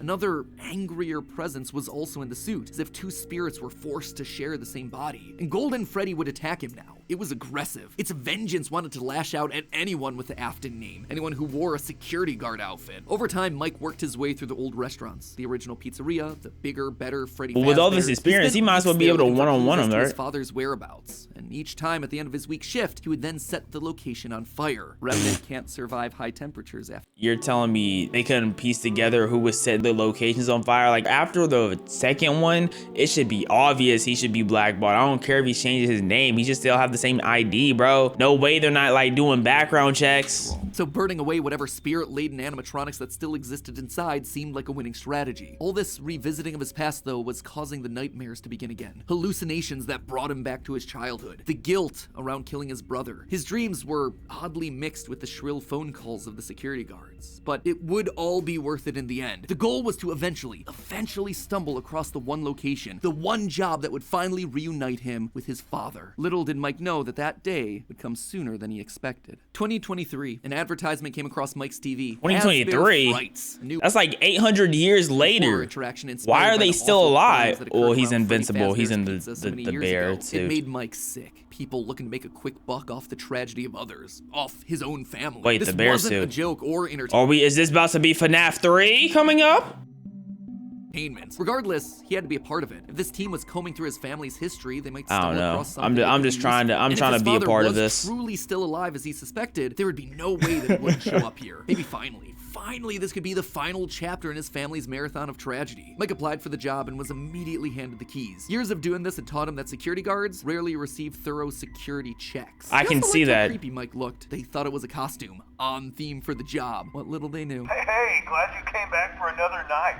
I promise. He's so enthusiastic. Why is it the same guy every single time? How come his voice never switches? Like, there's no way he's the same like high manager in all these different establishments. For weeks, there was nothing. But just as Mike considered giving up, he received the call that he'd been waiting for years. You're not gonna believe this. We found one. A real one. Could this finally be him? Sure enough, there he was. William inside his iconic golden Bonnie Springlock suit. Only now it was green and decaying with age. And there they were, a small family. Yep, we're at number 3. Oh my goodness, I'm a genius. It's been a long time, Dad. Mike had always struggled with the phantoms of his past childhood, but now all the animatronics he'd encountered over the past months hopping from pizzeria to pizzeria suddenly sprang to life, their burned faces haunting him as he tried to keep track of his father on the cameras. It would seem that William's mere presence had put the spirits on high alert. Ultimately, they were harmless, that makes more sense. Annoying than anything else, but there was one that felt different. Okay. What I'm getting is the hallucination he's seeing is from the wires inside of his body, the remnants of the children inside of his bodies that was forced into him by the scooper. Those are like the hallucinations popping up, I think. It was more than just a mere phantom. The security puppet. If he looked at the cameras at just the right moment, he could see it floating there through the halls. He could even see its reflection in the water pooled on the ground. It would seem like he wasn't the only one there on a mission. While he was dealing with Springtrap, Michael assumed that this one was likely dealing with the spirits of this place, finally setting them to rest. Hopefully this means a happier day for all of us, Mike thought to himself. And in that moment, he felt the air around him release, like pressure being let out of a bottle. The building sighed, as if 5 spirits had finally been allowed to move on. He had the sense that his brother was a part of them. He rigged the wiring inside the building to misfire, and the dry, desiccated walls erupted in flames. It is finished. Or you thought, because he always comes back. Somehow, I heard. Through sheer force of will, Afton remained. He had survived, and Mike would need to find a new way of finishing off his father. Luckily, the solution would present itself. Now, I'm not gonna lie, that's one tough suit if it's taking all of this. So what? Now his brother's spirit and all the spirits should be gone now? Not from Mike, but from another victim that had been left in his father's womb. Henry? Talking about becoming a Fazbear Entertainment franchisee, restaurant ownership and management, something almost anyone can do with a limited degree of success. You are now the face of the newly rebranded Freddy Fazbear's Pizza. Fazbear Entertainment as a brand had been closed for years. William had been stuck in a suit and a wall. The only person who legally could bring the franchise back was Henry. But he'd largely pulled out of the franchise around the time of his father's disappearance. Something was up. Surely this had to be his father's disappearance. No, Michael's father's disappearance. Okay. Be some kind of a trick, right? Mike, doing what he did best, applied for a franchise. Where we go to security bridge? There was just one thing out of the ordinary. Or is this a different bring it? I don't know. If you are playing this tape, that means that not only have you been checking outside at the end of every shift. I mean, no, this is not security breach. You're a child when you get security breach. Something that meets the criteria of your special obligations under paragraph 4. No employment contract he'd ever signed required him to keep special lookout for independently moving animatronics outside the restaurant. Now he knew something was up here. Henry was luring them all back. Rather than trying to go to them, like Mike had done for years, Henry was doing the opposite. He was putting them all under the same roof. He was finishing them off for good. Ooh. Mike knew this wasn't meant to be a restaurant. It was meant to be a prison, a containment vessel, a locked box meant to trap them all in so they could finally And Henry really liked that when it comes to that brain work. Everyone was there. His father, the puppet, the robot spaghetti that had once What violated game his is body, this? and his sister, now hopelessly devoted to serve the man that had What once game is gotten this? her killed. It was time. He had been instructed to seal the doors and leave, but while he locked everything down, he didn't move Or is that on. not a This is that was not a truly game? meant Is to this be just the a end. comic? If the remnant needed to be washed away, he needed to be a part of that. This is where your story ends. And to you, my brave volunteer, Holy. who found this job listing not intended for you. Although there was a way out planned for you, I have a feeling that's not what you want. I have a feeling that you are right where you want to be. And to you monsters trapped in the corridors, be still and give up your spirits. They don't belong to you. For most of you, I believe there is peace and perhaps more waiting for you after the smoke clears. Although for one of you, the darkest pit of hell has opened to swallow you whole. You talking about William? Keep the devil waiting, old friend. And with that, it was over. Old Afton friend. Legacy died with all of them trapped inside of a literal box. Or so he Flames danced thought. around the office. Mike, for the first time in decades, was happy. But William wasn't gone yet. Although the darkest pit of hell was open and waiting for him. Mind you, the mom is just somewhere watching TV still. She on like her third rerun of Golden Girls. She might have just started New Girl, I don't know. She might be fawning over Smith right now. Thing or someone wouldn't allow him to move on. Instead, he found himself locked in moments from his past. The pizzeria, his son's room, his underground bunker. It was as if his brain's neurons were all firing at once, overloaded, mixing and matching all his biggest fears, regrets, failures. What was this place? How did he get here? How did the mom die? When did she die? I don't even remember him saying it. When did that happen? Silence. Okay, so he's calling from Mike. Without warning, animatronics, both new and old, began to jump out at him, bite him, rip him limb from limb. The pain was immeasurable. Make it stop. Make it stop. William, for the first time, longed for death, an end to this torture. Just as it felt like he couldn't take it anymore, everything was quiet again. It was as if the world had been reset. He's schizophrenic now. Quiet, and then the onslaught began again. Oh, he might just be schizophrenic or PTSD. On him. A waking nightmare that he couldn't escape from. More pain, more ripping. It was all it took was killing 10 kids. All it took was killing 10 kids and knowing 3 of his kids have died because of him. That's all it took. Now he's hearing the voices. His own personal hell, but why? Why couldn't he just die? And then he saw them, a group of characters he never thought he'd see again. Like, you're this stupid elephant and hippo on my face, bro. The mediocre melodies. It had all started to go wrong once they showed up. Once Henry had made them. But how are we blaming Henry? Southern drawls, William heard something else. It was barely a whisper, but he could just make out the words. He tried to release you. He tried to release us. But I'm not gonna let that happen. Henry? I will hold you here. I will keep you here. No matter how Hey, someone get Tree Trunk Self out of my face. I'm not trying to see this. That voice. He knew that voice, but from where? What? The one he shouldn't have killed. William thought back. He'd done the one he shouldn't have killed. So he should have killed the rest of the children beside this one? What are we talking about? Things, but there was always the one that stood out. Not Charlie, his drunken act of revenge. Not Susie, his first true murder. No. Instead, it was the one that he had lost control with. The one that he had broken beyond repair for no good reason other than because he could. The one that he'd stuffed inside the golden bear that his partner used to wear. So you're telling me every other kid deserved death besides this one? What? Oh, that's BS-ery. That's stupid. Cassidy. They were back. and now they were trying to punish him to make him suffer like he'd made them suffer. It was almost like William and Cassidy's souls had been locked together, fused. What book is that from? Fazbear Frights, #5, Bunny Call. The Man from Room 1280. All right. Like William and Cassidy's souls had been locked together, fused by a collective rage. Like Bunny Call, Booty Call. Why are y'all making the names are too close? Y'all could have named that chapter anything else. Bunny Yells, Bunny Screech, Bunny's Hunt. Why is it Bunny Call? Rage and spite, each refusing to move on. But while Cassidy was so focused on taking revenge, they actually did the one thing that would be the refusing. Cassidy's souls had been locked to him to make him suffer like he'd made them suffer. It was Cassidy. They were back, and now they were trying to punish him to make him suffer like he'd made them suffer. It was almost like William and Cassidy's souls had been locked together, fused by a collective rage and spite, each refusing to move on. But while Cassidy was so focused on taking revenge, they actually did the one thing that would be the downfall for so many others. They kept William alive, even though fire should have destroyed the. Wait, you're telling me Cassidy's why William's still alive? You should have been died, man. F Cassidy, the one that should have been killed. If anything, Cassidy would have grew up and just been like William. Man, F Cassidy too. They gonna be in the same spot when it's all said and done. They gonna be dapping each other up. Through his being, Cassidy kept William breathing, paving the way for his escape. William's will was so strong, his soul so powerful that he managed to put a part of himself inside the circuitry that housed the spring-lock suit, and there his consciousness lay inside a single circuit board, waiting for someone to find him and set him free. Get this dirty bunny on my face. Would suspect. Okay, so a bit of a shorter chunk, but an important one as we shift perspectives to Mike and tell his side of the story. And with FNAF VR, AR, and Security Breach having so much to explain, I didn't want to rush through things by trying to cram it all in here. Don't worry, I know you've all been patient. The final video is happening on March 25th. That is locked, it is getting ready to go. Trust me, I want this thing to be over and done with as much as you. I am not just stretching it out for the views. But before we wrap up for the day, I did want to talk about the big Orville elephant in the room, Mike's quest for revenge. You might have noticed that I was vague about the dates, and there's a good reason for that. I don't know him. There is no good way for me to make them fit in. Here's what I do know. We know with a high amount of certainty that Michael Afton is the character that we play as up until Ultimate Custom Night. Mike Schmidt and Fritz Smith. Up until Ultimate Custom Night.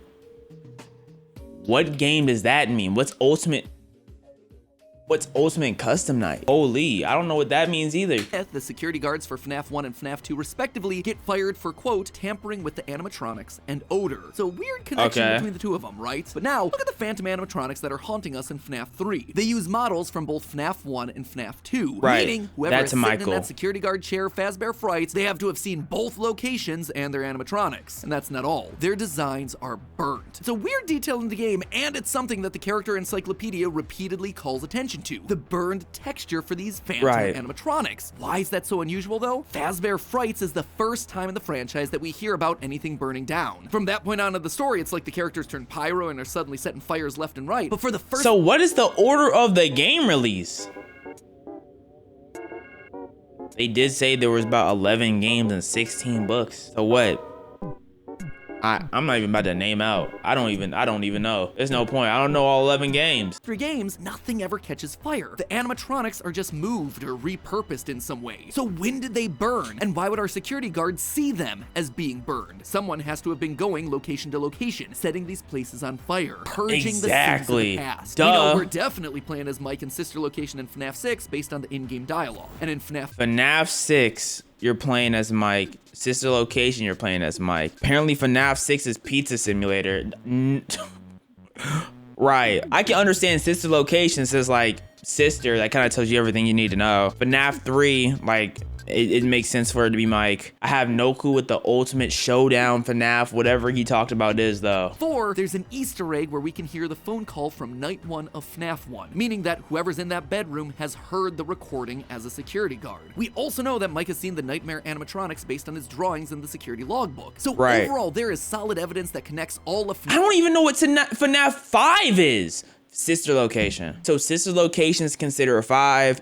Pizza Simulator is considered 6, even though they don't have the names on them. Right, okay. FNAFs 1 through 6. You'll also notice how the character encyclopedia doesn't have a page for Mike Afton. This thing has a page for Chocolate Bunny Bonnie, but not Michael. Some tells me they don't want us to confirm how many games he's been in. Chocolate Inevitably, the resident bunny at Freddy's the Easter variant.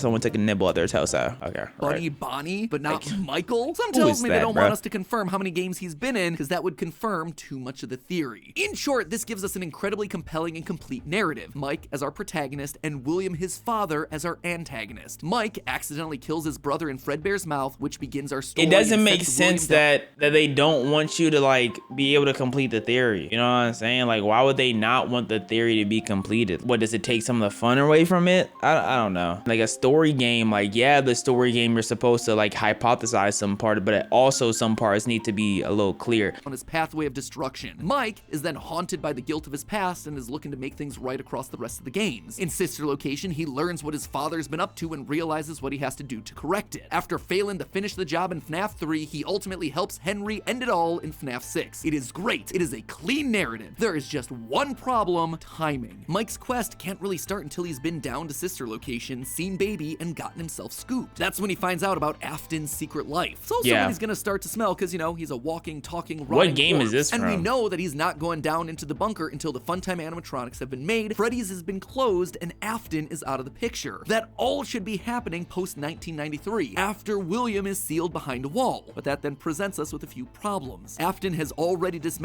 the original animatronics as we see in the FNAF 3 minigames. How are those things getting burned if they're already deconstructed? But more importantly, we see FNAF 2 paychecks with the date 1987. That is way earlier than I think it can be. To be fair, Fritz Smith's pink slip on night 7 doesn't have a date, but it's a bit weird to say that the first few nights are in 1987 and then employee number 3 is hired on years after the restaurant closes. Anyway, just wanted to call that out because I don't have a solid answer for it, and I'd love to see your comments down below. And with that, my friends... What if you don't have a solid answer because, like, they just don't want you to have an answer, so they're just throwing in things that don't make sense just to throw you off? This chapter comes to a close. We'll see you on March 25th. That would be so for funny. the grand finale as we cover the final 3 games of the Someone's too franchise. close. And the controversial Let's answers lie. we think solves what those games were trying to tell us. Someone's too Until close, so we then, gotta my make some fast love. Remember, even though Afton kind of succeeded in being brought back to life, gotta admit, he's still looking a little bit on the dry, dehydrated side. I suppose 3 fires and being dead for a decade will tend to do that to you. Now we're on the Ultimate Timeline finale, which may not be the finale because I'm pretty sure another game popped up since this timeline. But hey, close enough, right? Hello, Internet! Welcome to Game Theory, and the final part of my FNAF timeline, where today we're bringing our story to a close by talking about the most complicated and controversial part of the timeline, the part that I've been dreading most of all. Me too, end. man. The moment where we're finally forced to come to some definitive and difficult answers, trying to explain what the heck we were watching in Security Breach. The last 2 what were we episodes have been watching? about death. The death of Afton's family, the deaths of multiple children. I watched some gameplay on Security Breach, so I just need to know, because as a FNAF connoisseur, you know I have to watch the gameplay. What little, who's Jeff? What's his name? What's his name, Jeffrey? Or was it George? Who is George? Gregory. There we go, Gregory, which is basically George. What would you rather be named, Greg or George? Let's be for real. Parents hold him. Well, clearly the parents don't love him since he was just alone in an entertainment spot by himself. Death of the franchise itself as Mike and Henry figuratively and literally burn it all down. Today's episode, though, and the current end of this franchise, is instead all about rebirth. The return of old characters in new forms. Right. The controversial rebirth of a franchise entering the next era of its story. Okay, so this is like a newer age. Right. Is it Henry who brought it back? Shouldn't Henry be like 90 years old now? Why does Henry never spin back? Oh, he did spin back for FNAF 6. My fault. Scheduling conflicts, I won't be able to have any live talk back after this episode. I know, I promised one, I was really excited about it, but I just couldn't make it work with my schedule and all the other guests' schedules. That said, I still do plan on doing one over the coming weeks with special guests. Just make sure that you're subscribed and either have all notifications turned on, or you're just watching our community tab for the announcement as to when that's gonna happen. And now, without any further ado, we finally reach the end and a new beginning to our story.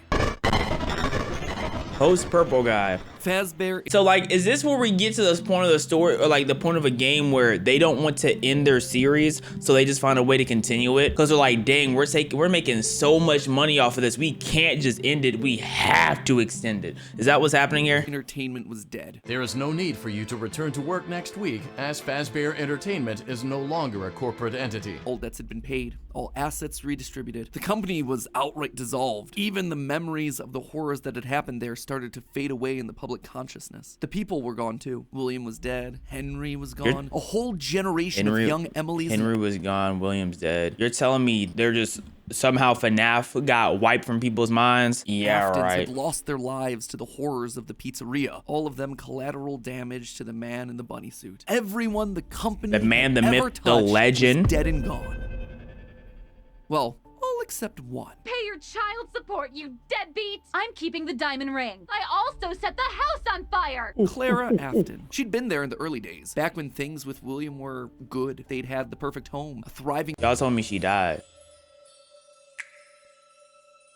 Y'all told me she was the ballerina. Business, the ideal family, but shortly after their youngest son died, things started to change. William had become distant, lost in his work, obsessive. She had watched him change from this irritatingly brilliant man that she had fallen in love with to a drunken monster struggling to hold himself together. And despite her trying to reach out to him in those desperate days, he was just too far gone.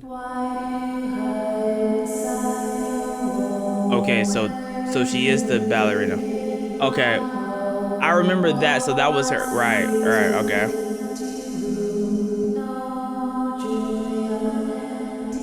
Still don't even remember how or when you died. You wanted to let me in. For her sake, she had to leave I the let you in relationship. already. From there, she largely faded into obscurity. A mystery from William's past. Also, she's not dead. In his history. And that was fine for her. She There was just a wanted to leave that part ballerina of her life behind. that She tried acted to like move her, forward. Never but she's wanted not to dead. hear the name Freddy Fazbear again. A time defined by mistakes and broken promises. But then, the paperwork started to arrive. As Fazbear Entertainment began to close as a corporate entity, suddenly her... She said F for kids too.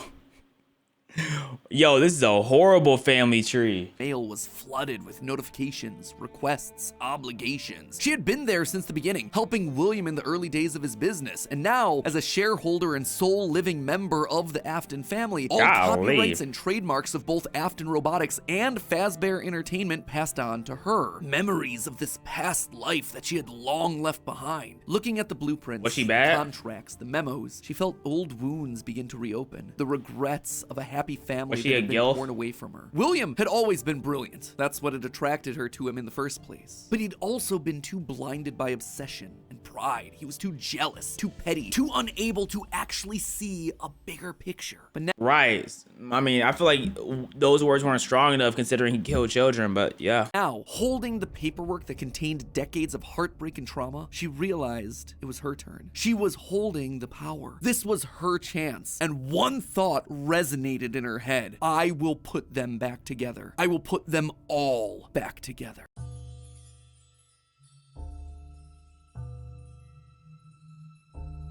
So she went from I want to stay away from it to I will do this.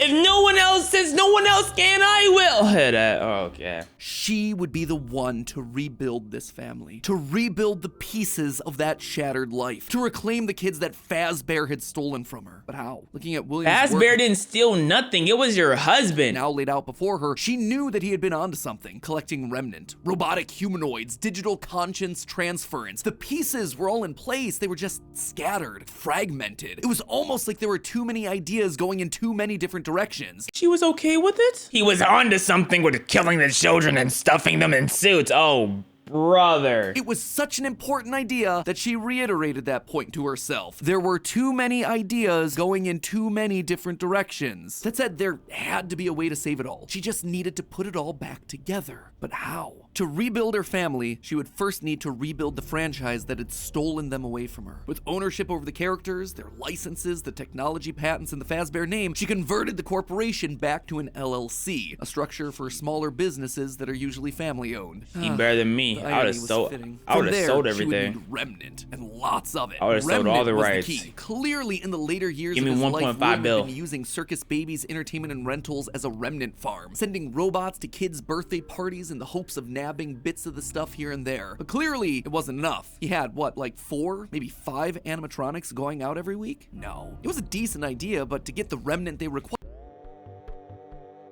Who's the ballerina?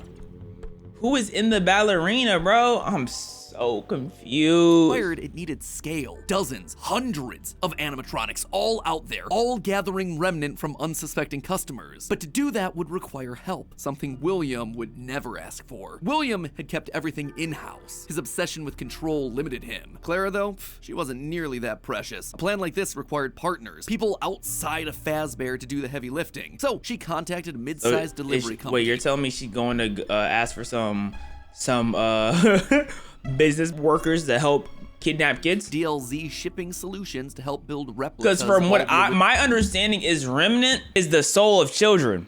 I could be wrong on that, and I'm just not following that correctly, but that's what I think Remnant is. Original animatronics. And with meal delivery apps being all the rage, why not an animatronic delivery service? Order one to celebrate your birthday, your Halloween party. How about a 4th of July picnic? We'll invite Liberty Chica and 4th of July Freddy on over. She would make sure that they made skins for every occasion. Bro, who Chocolate are these people? Bonnies for Easter, Shamrock Freddy's for St. Patrick's Day, Dia de los Muertos Chicas. And thus, the Fazbear Funtime service. Yo, she was a bag chaser. Right. With the Fazbear Funtime service. Look, wife was a bag chaser. If William would have included the wife, Freddy might have been 10 times bigger. She went straight to merchandising everything. William stinks, bro. Like, he's not even good at what he does. His wife could have caught more bodies. William stinks. You'll never be alone again. You'll always have someone watching your back. Was it ridiculous? Absolutely. Was it a sellout? No doubt. It was exactly the sort of thing that William would have hated, but it needed to be done to get enough remnant. Normally, the novelty of ordering an animatronic wore off after like what, 1, maybe 2 times? But with new skins for new holidays, suddenly you had yourself an animatronic perfect for— Yo, she's making a FNAF battle pass, bro. FNAF cosmetics is crazy. For every occasion. It would keep people hooked. It would keep them ordering the latest and greatest that Fazbear Entertainment LLC had to offer. And all the while, they'd be collecting and returning the remnant back to her. In a word, it was brilliant. There was just one problem with it. No one trusted the Fazbear name. The company's brand was still mud in the public eye. No one would want to hire animatronics from the restaurant franchise known for murdering children. Nothing kills a party quite like the threat of death, you know? So she needed to find a way to discredit the stories that had come before. She needed to win back the public's affections, reactivate some nostalgia for the spooky stories of their childhoods. She needed a game. Multiple games, in fact. They lied to us. They lied to all of us. They told us that the whole point of this VR game was to undo the bad PR done by a rogue indie game developer. But that's not true at all. Those indie games were designed to conceal and make light of what happened. This isn't just an attempt to rebrand. It's an elaborate cover-up. Struggling game developers were a dime a dozen online, most working on their magnum opus between shifts at the Dollar General. FNAF made FNAF. FNAF made FNAF.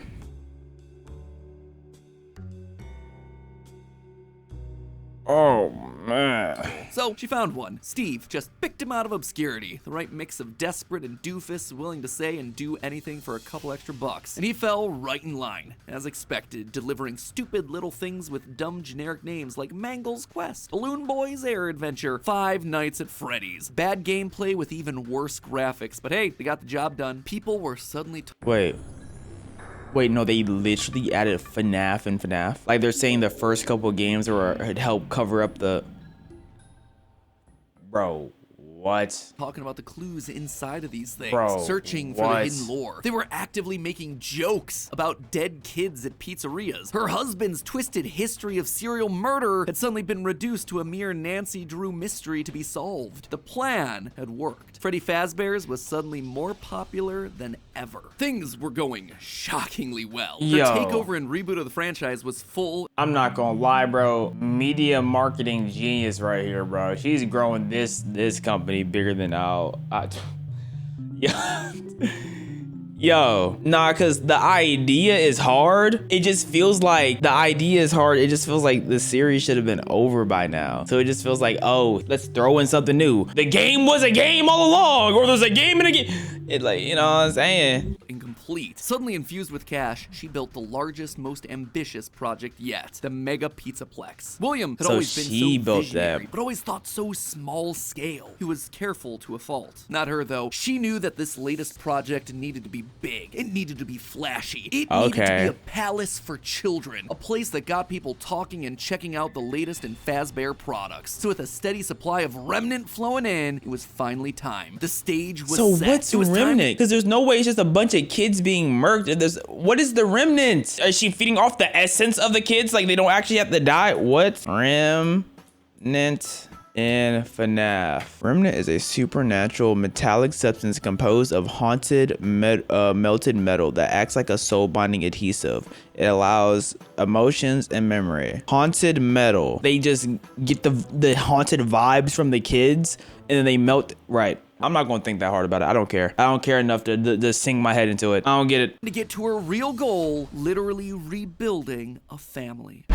She's just as crazy as her husband. If they were in cahoots, they would have been unbeatable. How old is she? It's 2035. What is her age? Child, her little boy, the one that was the first to get ripped away from her. She'd seen down in his bunker that William had gotten very close to replicating artificial humans using animatronic technology. And so that's exactly what she would do. Rebuild her boy from the ground up using robotic parts. His shaggy brown hair, his favorite striped shirt, even down to small details that no one would notice, like the band-aid on his left knee. William's research had even found ways of making animatronics that could bleed and process food, making them virtually indistinguishable from a typical human. He would never have any idea of what he actually was unless he was explicitly told. The only things that could... William is getting nagged by Dr. Giro right now. I'm not gonna lie. Dr. Giro already made the androids look humanisticity as much as possible. He getting nagged. Possibly ruin the illusion were any overrides to his internal systems. If something were to say interfere with the cameras that he had in his eyes, or cause some sort of a core reboot to his hard drive, or x-ray his metallic bones, then yeah, he would be exposed. But otherwise, to the outside world, he was just your typical normal human boy. Wait, so was Gregory a fake kid?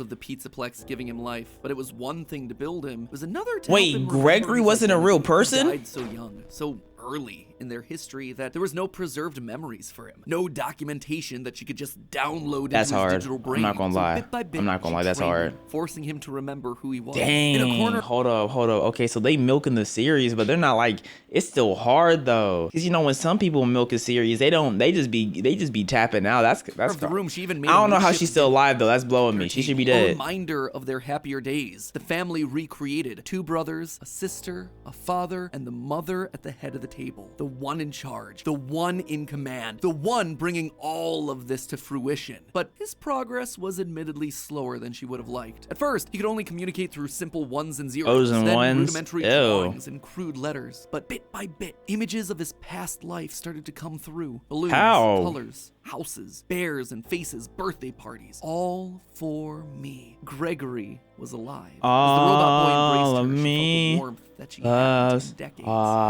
This was the joy that she'd been working towards. This was what it was all for. Her son, back in her arms again. She literally did everything William couldn't in a shorter amount of time and more impressively. Yo. If this doesn't emphasize how garbage William is, and I don't even mean as a person, I just mean like, no, I mean as a person, like overall, he's not good. Like he's not good at anything. He gets negged by Henry. He gets negged by his wife. The only reason why Henry didn't stop negging him is Henry was happy with life. Henry was like, oh, I have a happy wife, happy kids, but I don't need to keep going. I don't need to keep trying so hard. That's the only reason why Henry doesn't neg William. And then his wife, who did nothing but watch TV for like 300 decades, negs him. He sucks. Like genuinely he sucks. Cause William wasn't even close to making a humanoid nothing. I'ma put you back together. Oh my goodness, yo, he actually sucks. I think genuinely we are all better than William. Like we all could have done what William did, but better. That's how bad he is. No talent in the field. He started, man. Plan was working. She had to keep going. Next was William. If the family was truly going to be put together, she would need him. And she knew exactly where he was, in the ruins of that old Freddy Fazbear's pizza place where Henry had trapped him. In fact, that's specifically why she insisted on building the pizzaplex there over the sinkhole. How did she know that Henry trapped him? Or is she just saying that that's where he... How does she know that? How does she know the deets? Who told her the details? How does that make sense? Okay. The best place to... This is why, like, milking it starts getting a little hard, because, like, how do they start finding out this information? I see it.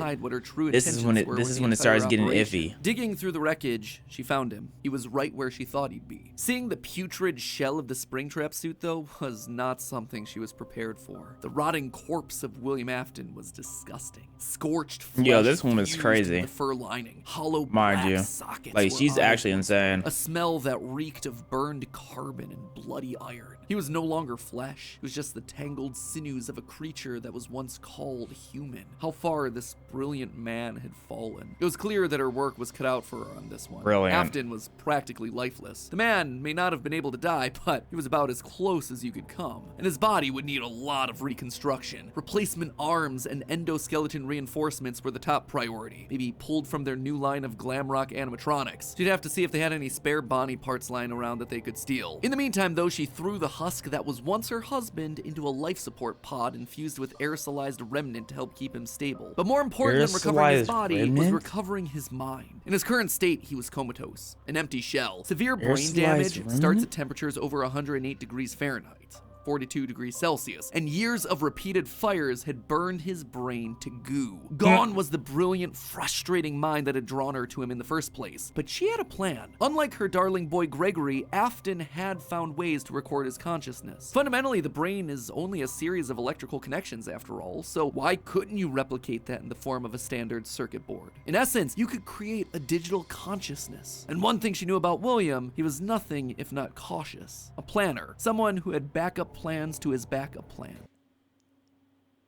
But the fact that she's still smart enough to put this all together just shows you how much better she is than him. And sure enough, there it was, buried in piles of old animatronic CPUs, a record of Afton himself. But he needed someone to test. What does that even Someone mean? was definitely here during the night. It had to have been the client. I mean, they sent us that stuff in the first place with no explanation, told us to scan it, said it would expedite the process so we wouldn't need to program any pathfinding ourselves. Unlike the other games that she'd paid to have made in the past, this one had a different purpose. This wasn't about PR, Help Wanted. It was about getting William back up and running, spreading his virus to the masses. I don't know anything about Help Wanted. Fazbear Entertainment is not responsible for accidental digital consciousness transference, real-world manifestations of digital character. Accidental digital contents transfer? Yo, bro, just... She hired a new developer, Silver Parasol Games, to scan the boards and bring her husband into the system. And because of the immersive nature of VR, William's consciousness would be able to merge with the player, giving him a new body, a new agency. There was just one complication. Afton's hold wasn't as powerful as she had hoped. He wasn't able to gain complete control. The first trial run, Jeremy, was so desperate to escape from his grasp that he sliced his own face off with a paper shredder.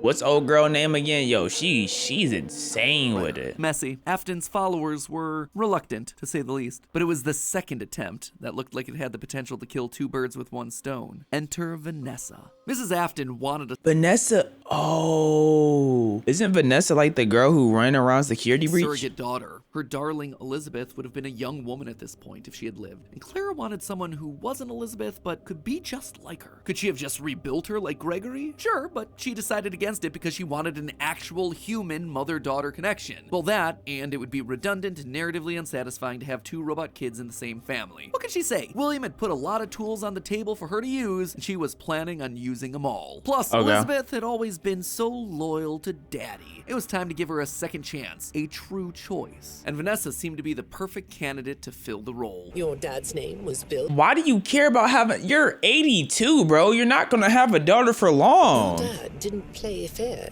did he? He used to make your mum look bad in court. He manipulated you. I know your mum after she lost the custody case. I was supposed to be a good girl. She started as a QA tester at Silver Parasol Games. That's her talking to Vanessa? Hold up, I need to listen to this again. I'm confused. Your dad's name was Bill. Your dad didn't play fair, did he? He used to make your mum look bad in court. Okay. He manipulated you. I know your mum after she lost the custody case. I was supposed to. Her mom killed her. Oh.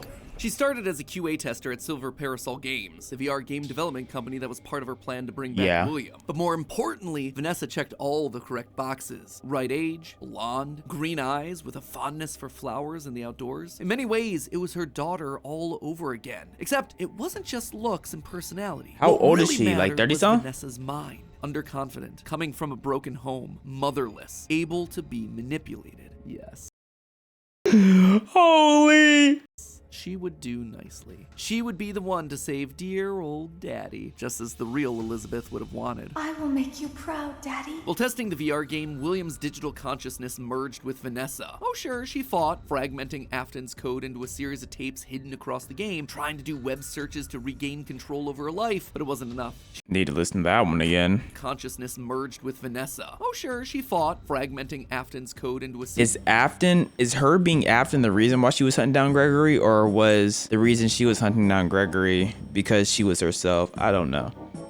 Like, what's the point of thinking when your brain don't work? Series of tapes hidden across the game, trying to do web searches to regain control over her life, but it wasn't enough. She was weaker than Jeremy. She was a thrall that, despite occasional moments of lucidity, had to obey. And with Vanessa, it was a 2-for-1 deal. She was getting a daughter back while also bringing her husband one step closer to reactivation. I don't understand how she's making her closer. The reborn Gregory. I don't understand how the husband's getting closer to being reactivated. I'm trying to put 2 and 2 together. I'm not. Expert hacker, part of the benefits of being an Afton and a robot. So Clara had him keeping tabs on Vanessa, hacking into her emails and trailing her therapy sessions to ensure the future Elizabeth was falling in line. If any of the therapists started to ask too many questions, they were promptly dismissed from their positions. And while Gregory at least kept they weren't tabs on killed. Vanessa's personal life, Mrs. Afton made sure to clear a path for her professionally. With Silver Parasol's collapse at the hands of the Anomaly, she then had the possessed Vanessa bring the contaminated circuit boards to DLZ shipping and the Fazbear Funtime service. More glitches, more Remnant, more Afton. But it was her last move that was the best. In a true masterpiece of poetry, she brought Vanessa over to be chief security officer at the Pizzaplex. A true family tradition to don the hat. Or was she hunting down Gregory because Gregory figured out what he was doing was bad? Like, what he was doing was bad for the mom. So she's trying to find Gregory because the mom wants her to find Gregory.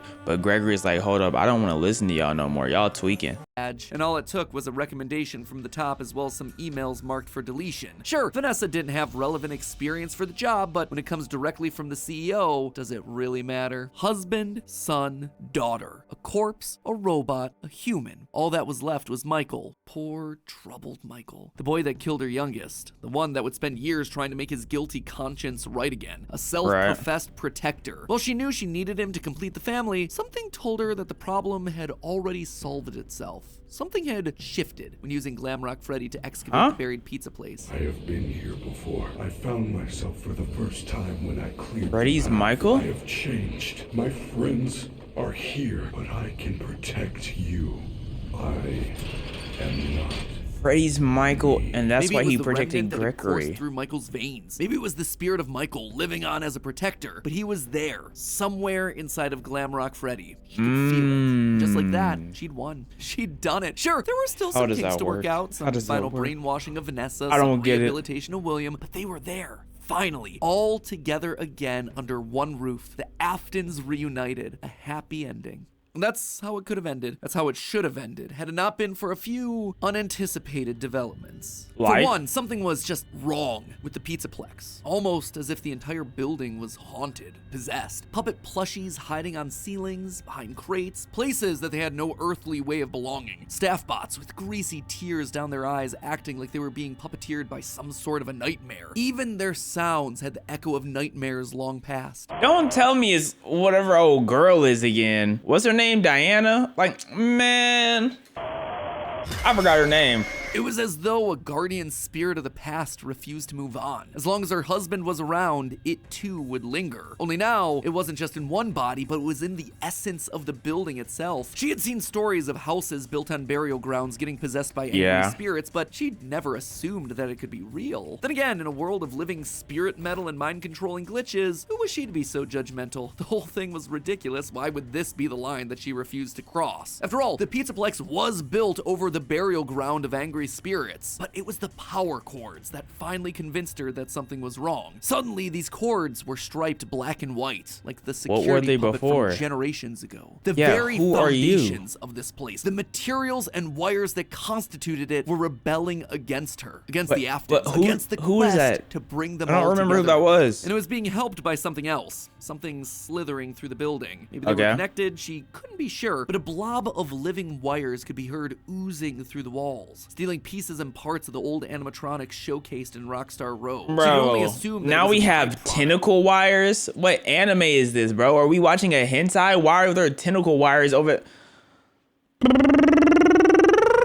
of all the remnant they'd been collecting. From Afton's testing, she knew that both light and dark remnant existed. One of positive emotions and the other created from anguish, anger, agony. Perhaps this thing was an amalgamation of all the darkest parts of the pizzeria's history, a collection of the hatred still housed inside these defunct endoskeletons and exosuits. As long as it was left alone, it seemed to be harmless. But if any Afton outside of Michael got too close, it would lash out wildly. That Even makes young sense. Gregory, looking to punish the family that had been complicit in its horrible creation. Little did she know, though, that Gregory should have been her biggest concern, that bringing the family together would have some unforeseen consequences. Gregory was normally the goodest of boys. She had literally built him that way. But lately, he'd been disappearing more and more often. He acting a little strange. Requests. Acting more like a real child. He loved playing on the arcade machines once the Pizzaplex closed, being so good as to top the leaderboard on practically all of them. But lately, he was nowhere to be found. She suspected his absence had to do with Glamrock Freddy's failed performance the other night, when he malfunctioned live on stage. Almost as though the core programming of Freddy responded to seeing this rebuilt small boy. Almost like it awakened something inside of him. She'd have to make sure that Vanessa was on the lookout for him. But she'd soon come to learn that Vanessa wasn't enough. Whether it was... So, Glamrock seeing Gregory unlocked a version of Glamrock and Gregory.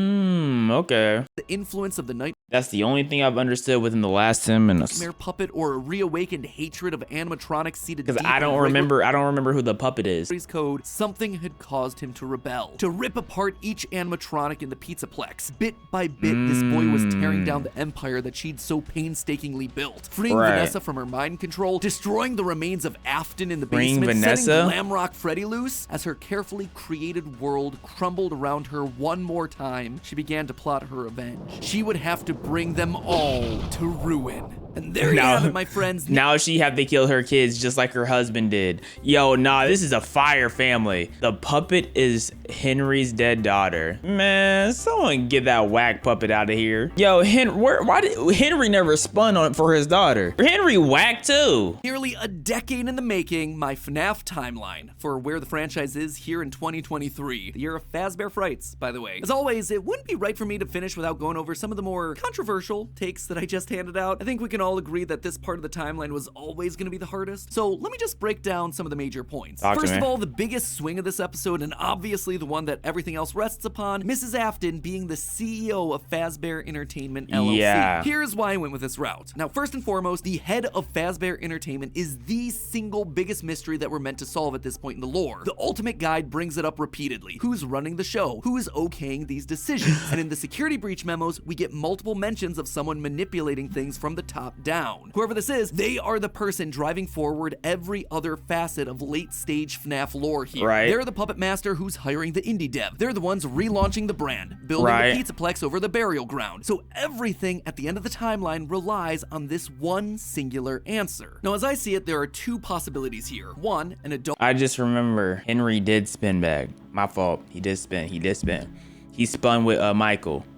Completely forgot. He just like, he was mentioned in such a teeny tidbit that I forgot he actually did something, because in reality, it was really 90% Michael. Oh, Robot Elizabeth, like we see older versions of Robot Kids in the Fourth Closet, or Mrs. Afton. Could it be someone completely new to the franchise? Absolutely yes, but in a game with so many returning faces and repeated themes, it would be pretty random and arbitrary. So, between these two girl bosses, who then would it be? Well, Elizabeth always wants to please her daddy, so she'd be most likely wanting to bring him to life. But then, what's Vanessa's role in all of this? Vanessa is clearly meant to be a parallel for Elizabeth. Same hair, same eyes, similar backstories, but if the main goal is getting the Afton family back together, which seems to clearly be the case in Security Breach, then there's no need for Vanessa to be involved at all. We already have Elizabeth running the show. It would also mean that we suddenly have two robot kids running around, which feels narratively repetitive and quite frankly kind of dumb. Now look at Mrs. Afton. We know next to nothing about her outside of any clues that we can get from Immortal and the Restless and absolutely nothing. But what her being head of Fazbear does is make every other piece of the lore fit. Suddenly, you can have one of every other type of character. One robot kid in Gregory, one brainwashed human in Elizabeth/Vanessa, one OG corpse in William, and one possessed animatronic in Mike. Narratively, it makes everything else cleaner. Legally, it's also the option that makes the most sense. As I call out in my narrative, she'd likely have some stake in the original company and all of its assets. So as Fazbear folds as a company, I'd suspect a lot of it would return back to her. But there was one clue that really sold me on this particular direction, and that was this right here, in the Post-it room. The big lore central of Security Breach, a dinner table scene with the whole family, including the mother. And not only is she there, she is at the head of that table. Yeah, you got it, twin. Yeah, you got that. Like, what if the mom was a robot and the mom spun back as a robot? You know what I'm saying? Like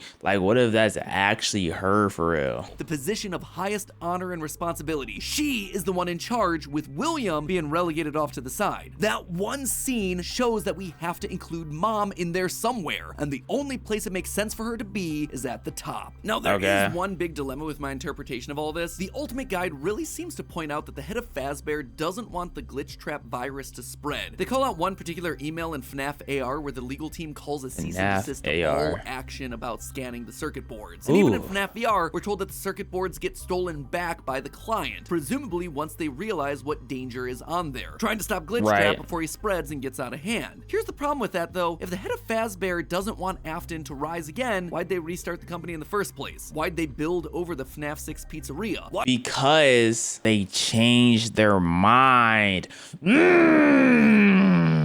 Why'd they go through an elaborate cover-up to make the possessed Vanessa an important part of the company? Just doesn't make a whole lot of sense. It would be the most inconsistent series of actions ever, but I did want to call attention to it since it seems to be the route that the official guide is trying to steer us towards. Moving on to minor point number 1, the Five Nights at Freddy's games were made by the rogue indie developer. Here's the thing, FNAF VR opens with this line. That's why we have recreated many of these completely fictitious scenarios, that you've been fed over the last several years. Yeah, complete lies. Into a hilarious VR game. It's recreating the lies. That's kind of funny, I'm not gonna lie. The indie developer. And since Help Wanted has direct recreations of FNAFs 1 through 3, it means the games must be part of the fabrications that this developer made up. Also, all of this is heavily implied in the story of the same name, Help Wanted and Tales of the Pizzaplex, hence FNAF 1 through 3, canon games within the lore of the series. Big swing number 2, the elephant, or ghost in the room, Charlie infecting the Pizzaplex. John from the channel FNAF has made some great findings about Charlie's influence over the Pizzaplex. The cables that looked like the striped arms of the puppet, the nightmare own plushies that you find hidden across the Pizzaplex in weird places, the staff bots with creepy smiles and in your dreams written on the front. All of these things scream puppets. Plus, with the puppet mask not having tears in the blob, seems to imply that hold on, what going on in bro's mouth? They look like they're being taken over from the outside. Charlie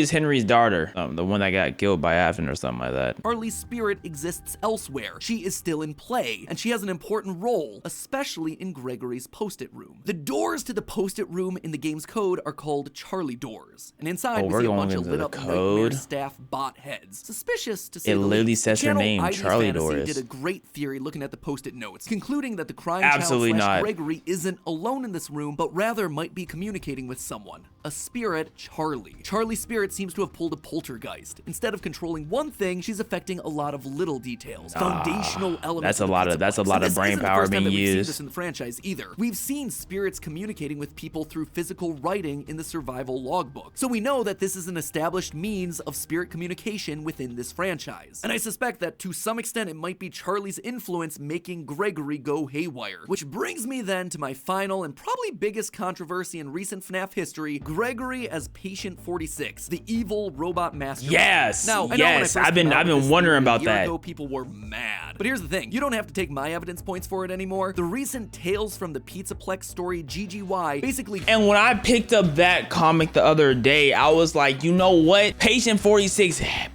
gotta be Greg.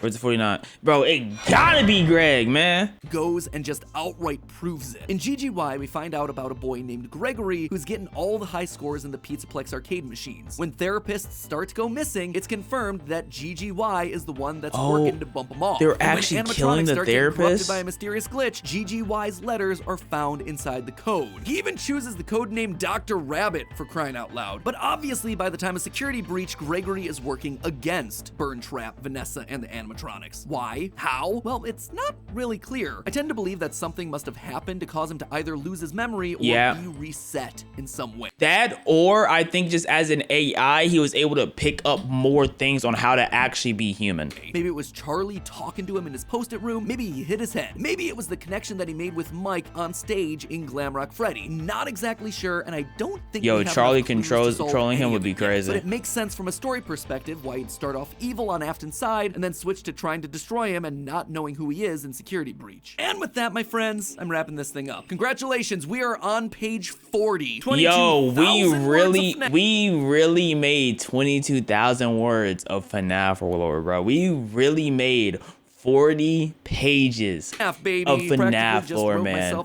We did this. Have I answered everything? No. Does everything fit cleanly? No. But does it feel like the best and most cohesive narrative for all these characters that addresses most of the evidence we're given? Yeah. For me, honestly, I just don't see how this could be the last one considering the new game came out. Did they make an extra one for the new game, or did they just leave this whole series thing alone? It really does. And let's be honest with ourselves, the DLC will probably come out later this year and prove me completely wrong. Wouldn't be the first time. Then comes the movie, whatever. My descent into madness continues. But regardless, I am so proud of this. This was a massive undertaking, and I'm so proud of our editors who have just destroyed the editing. Man, yeah, they really did it, bro. You guys are the best. Thank you for pushing through on 20+ minute uploads. You are unreal, and your talent is unrivaled. I'm so lucky to work with you guys every single day. And like I mentioned before, keep an eye on the channel for an announcement regarding a talkback live stream with some special guests. Was I right? Was I wrong? I want to hear your feedback, so that one's coming up soon. And with that, my friends, we can finally rest. I can leave the demon to its demons with one final reminder that it was all just a theory. A game theory. Yep, you're ruining your childhood since 2011. Half of what he said I couldn't register, but you know, as a FNAF connoisseur, as a man who really does play every game and breaks them all down, I will say